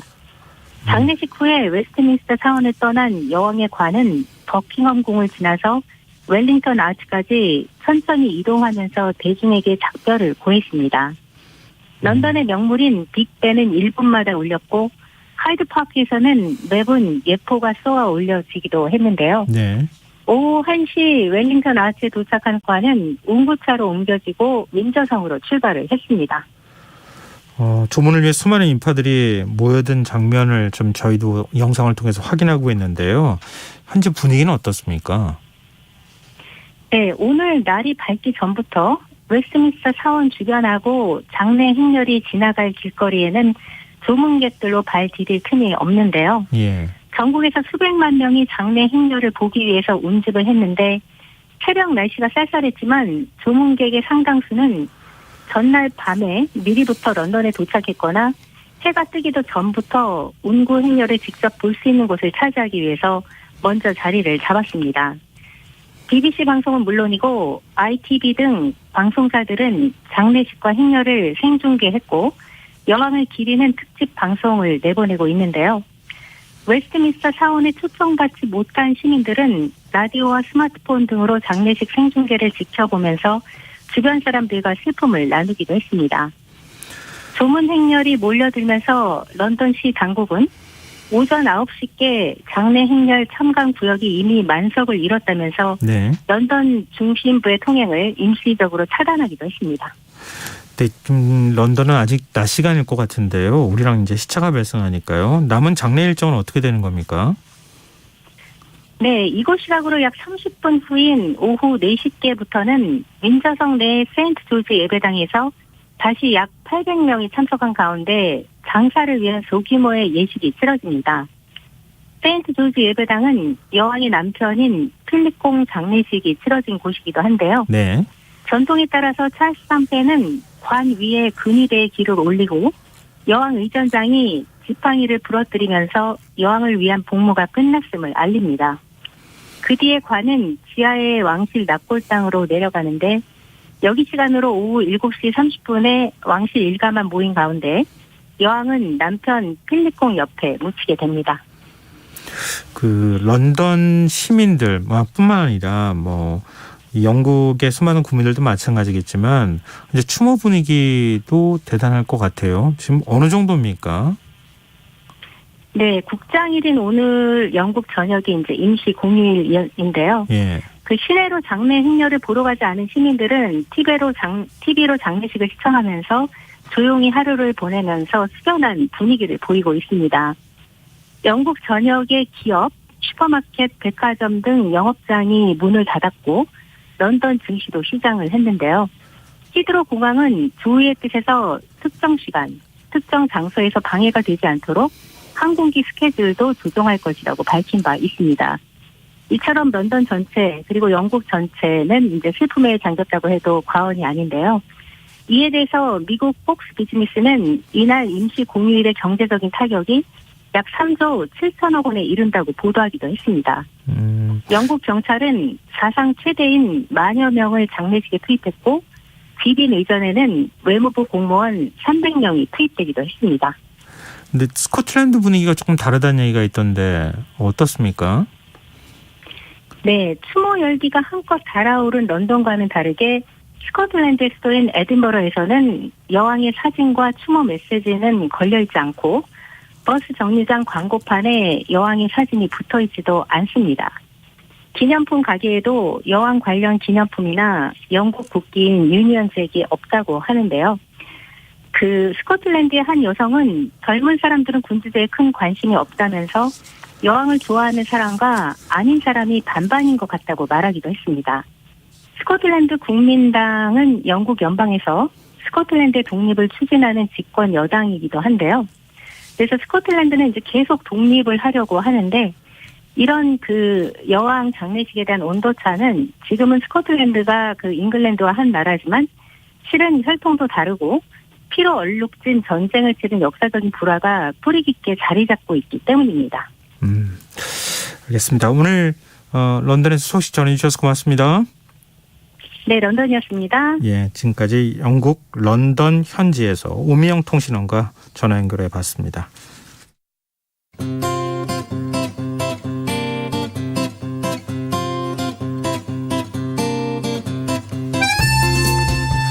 엘리자베스 2세 여왕은 입헌군주제, 그러니까 군림하되 통치하지 않는다는 원칙 아래 영국의 위상을 지켜냈지만 여왕 서거 이후 군주제 폐지론이 다시 고개를 들고 있다고 합니다. 세계이면 오늘은 엘리자베스 2세 여왕의 장례식 관련 소식과 영국의 앞날을 살펴보는 시간 마련했습니다. 오늘은 조윤지 외신캐스터 나와 계십니다. 안녕하세요. 네, 안녕하세요. 네, 저 앞서 현지 통신원과 저희가 전화 연결해서 장례식 분위기를 좀 살펴봤는데요. 네. 지금 추모 열기가 대단하다고 느끼는 게 제가 지금 영상으로도 보고 있지만 수백만 명이라는 말이 네. 과장이 결코 아니더라고요. 정말 대단하더라고요. 네, 최대 100만 명 뭐 이렇게까지 얘기를 하고 있는데 네. 사실은 그 14일 밤부터 그때 이제 일반인들이 조문을 갈 수 있도록 네. 이제 웨스트민스터 홀에 이제 관을 안장을 해뒀었는데요. 네. 그때부터 이제 시작이 된 겁니다. 근데 지금 사람들이 너무 많이 모여가지고 네. 거의 한 10몇 시간씩 기다려야 된다고 하던데. 그래서 이제 뭐 데이비드 베컴도 13시간 기다렸다라고 얘기를 하면서 인터뷰도 했었거든요. 그러니까 다른 사람하고 똑같이 줄 서서. 네, 맞아요. 조문하기 위해서 네. 13시간요? 네, 그래서 저는 처음에 그 데이비드 베컴이라고 화면에 나왔는데 설마 거기서 스타가 설마 저기서 그러게요. 줄 서서 할까 그랬는데 진짜 인터뷰하는 거 보니까 맞더라고요. 그래서 뭐 허리가 좀 아팠다 서 있느라고 이제 그렇게 얘기를 하던데 어쨌든 이렇게 오랜 세월 동안 영국을 지켰었던 여왕이 이제 세상을 떠나면서 사람들 다 대부분 얘기하는 것이 마지막을 함께 하고 싶었다. 이렇게 많이 얘기를 하더라고요. 통치 기간이 70년이 넘잖아요. 70년 넘었죠. 그러니까 내가 태어났을 때도 여왕이었고 지금도 여왕인. 네. 그랬던 분이 이제 돌아가시니까 맞습니다. 많은 사람들이 슬픔이 클 수밖에 없지 않나 싶은데요. 진짜 영국의 위상이 뭐 대영 제국이라 한때 불릴 정도로 대단했잖아요. 네, 지금도 그렇습니다. 사실 거기서 크게 물론 이제 영국의 위상은 많이 추락하긴 네네. 했지만 지금 영국의 영연방에 속해 있는 나라가 50개국이 넘을 정도로 그렇죠. 그렇게 아직도 영향력이 크니까 네. 세계 각국의 정상들도 지금 조문 행렬에 같이 동참을 하고 있더라고요. 네. 그 사실 일반인들이 조문하는 시간이 19일 아침 6시 29분에 끝났습니다. 네. 이제 그리고 나서 이제 이동을 하게 된 건데 18일 날 마크롱 프랑스 대통령 그리고 브리짓 여사가 경호원들이 물론 주변에 있긴 했습니다만 운동화를 신고 걸어서 웨스트민스터 홀로 향하는 모습이 포착이 됐습니다. 참배객들이 손도 흔들어주면서 이렇게 들어갔고요. 조 바이든 대통령은 부인 질 바이든 여사가 이제 차량으로 이동한 것으로 그렇게 전해졌고 역시 18일 날 웨스트민스터를 찾았고요.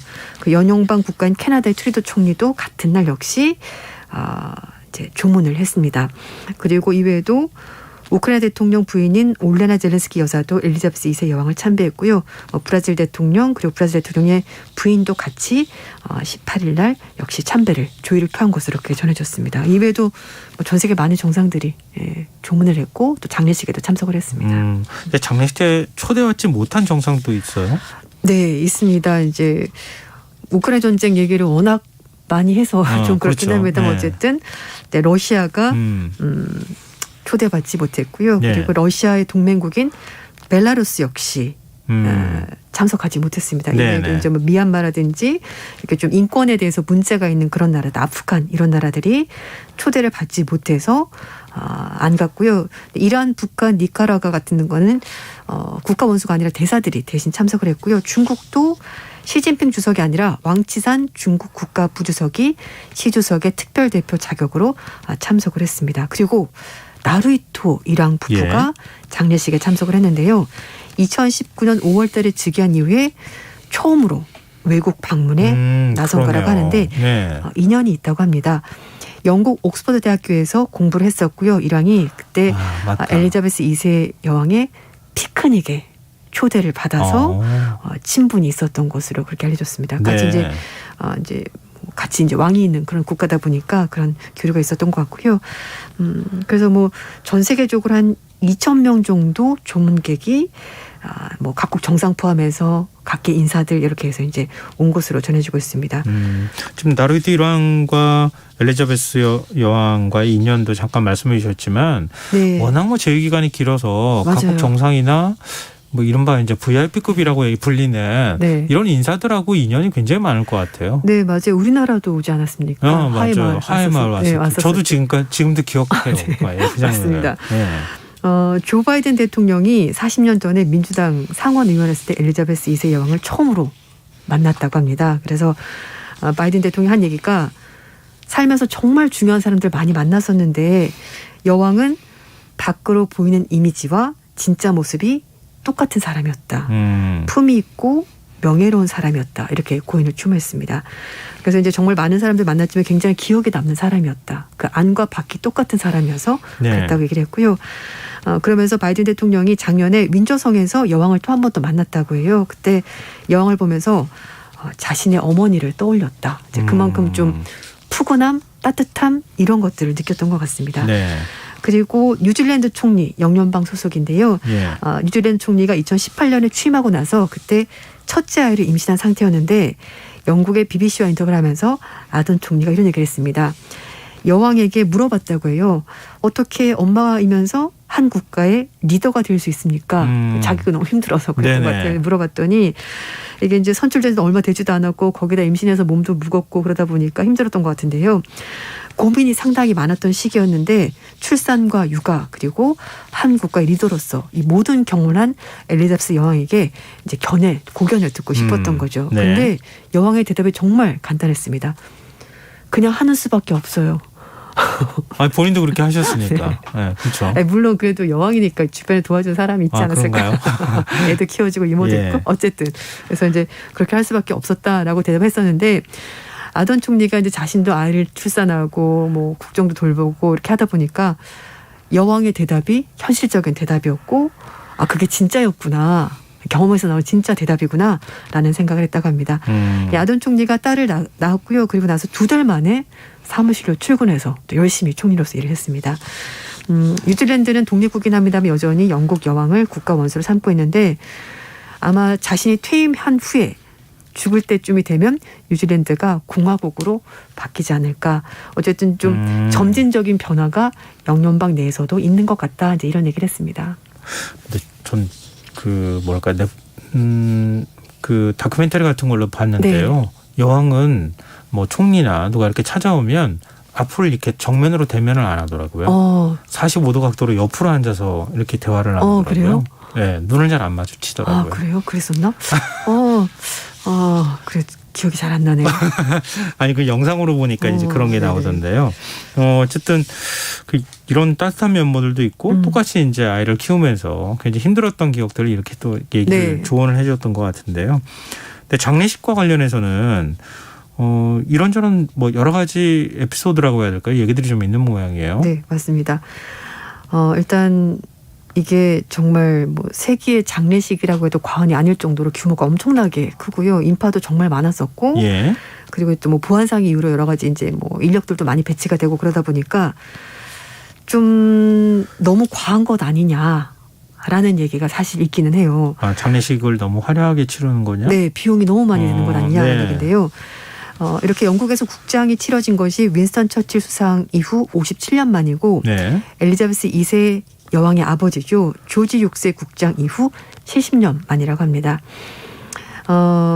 뉴욕타임스에서 보도한 내용인데 여왕의 장례식 비용은 결국 영국 국민들이 내는 세금으로 치러지는 것 아니냐라고 말을 하면서 100% 세금이다. 이렇게 얘기를 했습니다. 그래서 영국 여왕이 영국의 어떤 기둥, 정신적인 지주, 상징되는 인물이긴 하지만 그래도 요즘 전 세계적으로 고물가 때문에 먹고 살기가 힘든데 이렇게까지 많은 세금을 써가면서 국장을 치르는 것이 합당하냐라는 이제 의문이 나는 겁니다.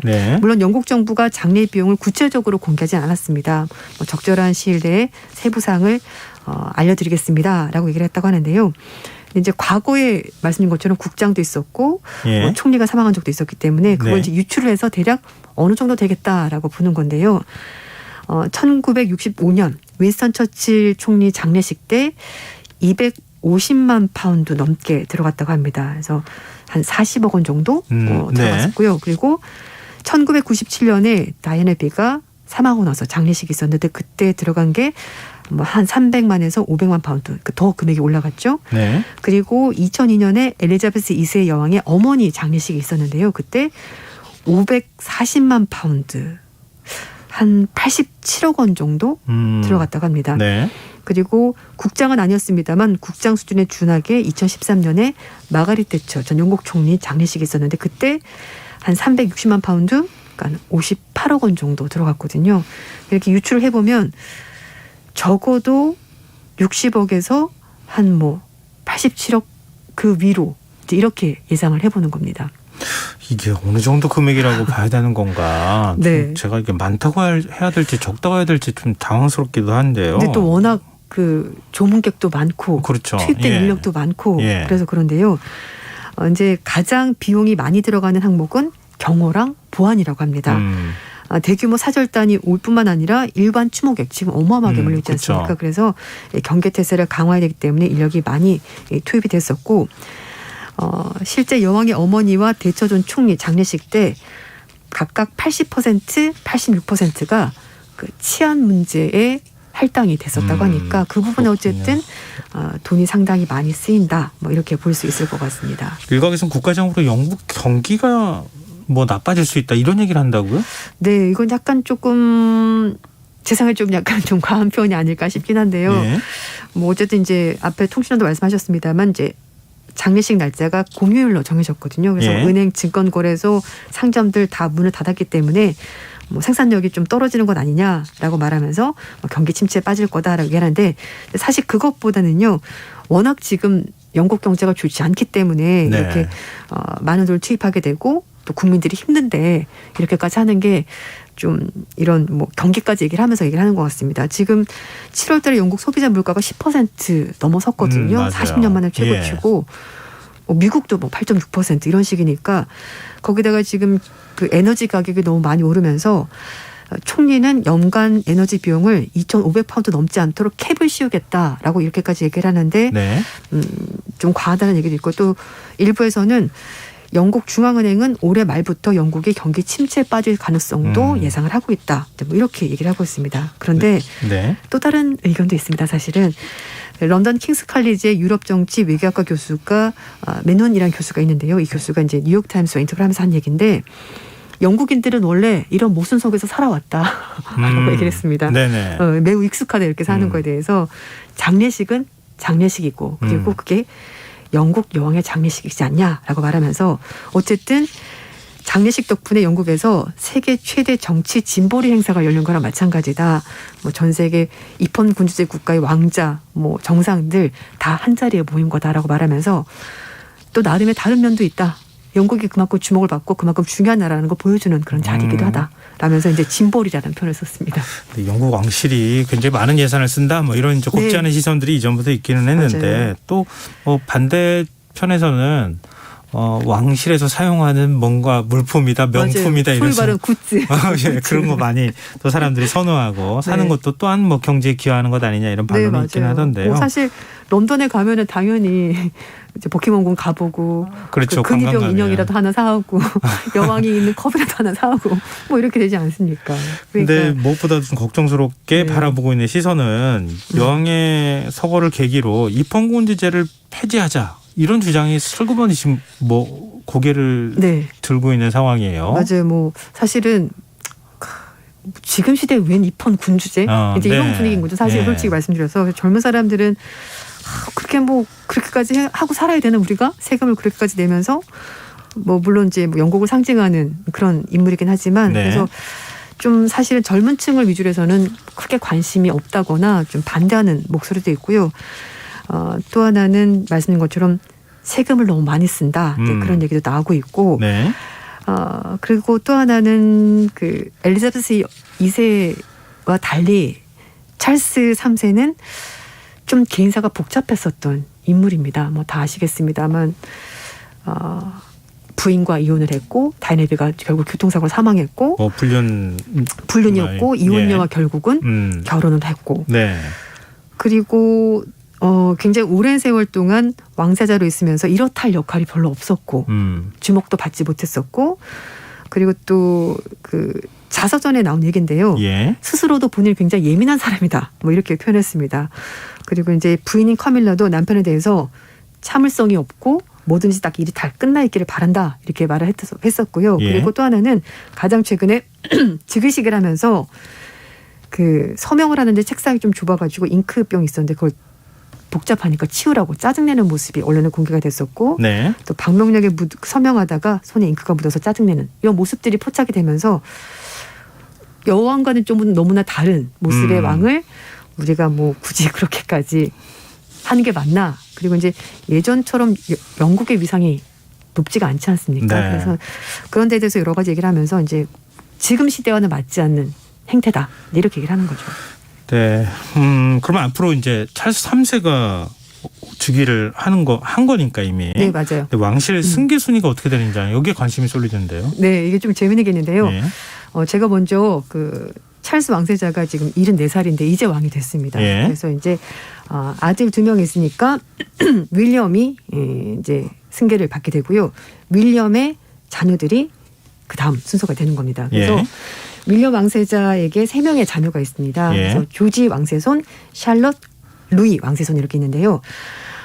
예전에는 아들이 먼저 순위가 높았습니다. 네. 그런데 2011년 이후부터는 남녀에 관계없이 나이가 많은 순서대로. 네. 그래서 조지가 남자아이, 샬롯이 여자아이, 루이가 남자아이 이렇게 되거든요. 예. 예전 같으면 조지 다음에 순서가 루이가 돼야 되는데 지금은 샬롯으로 바뀌었습니다.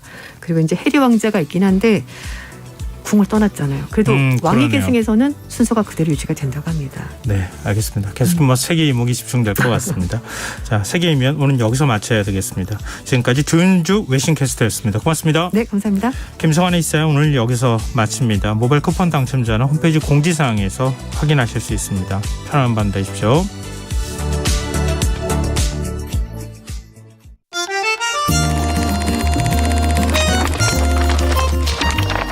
이달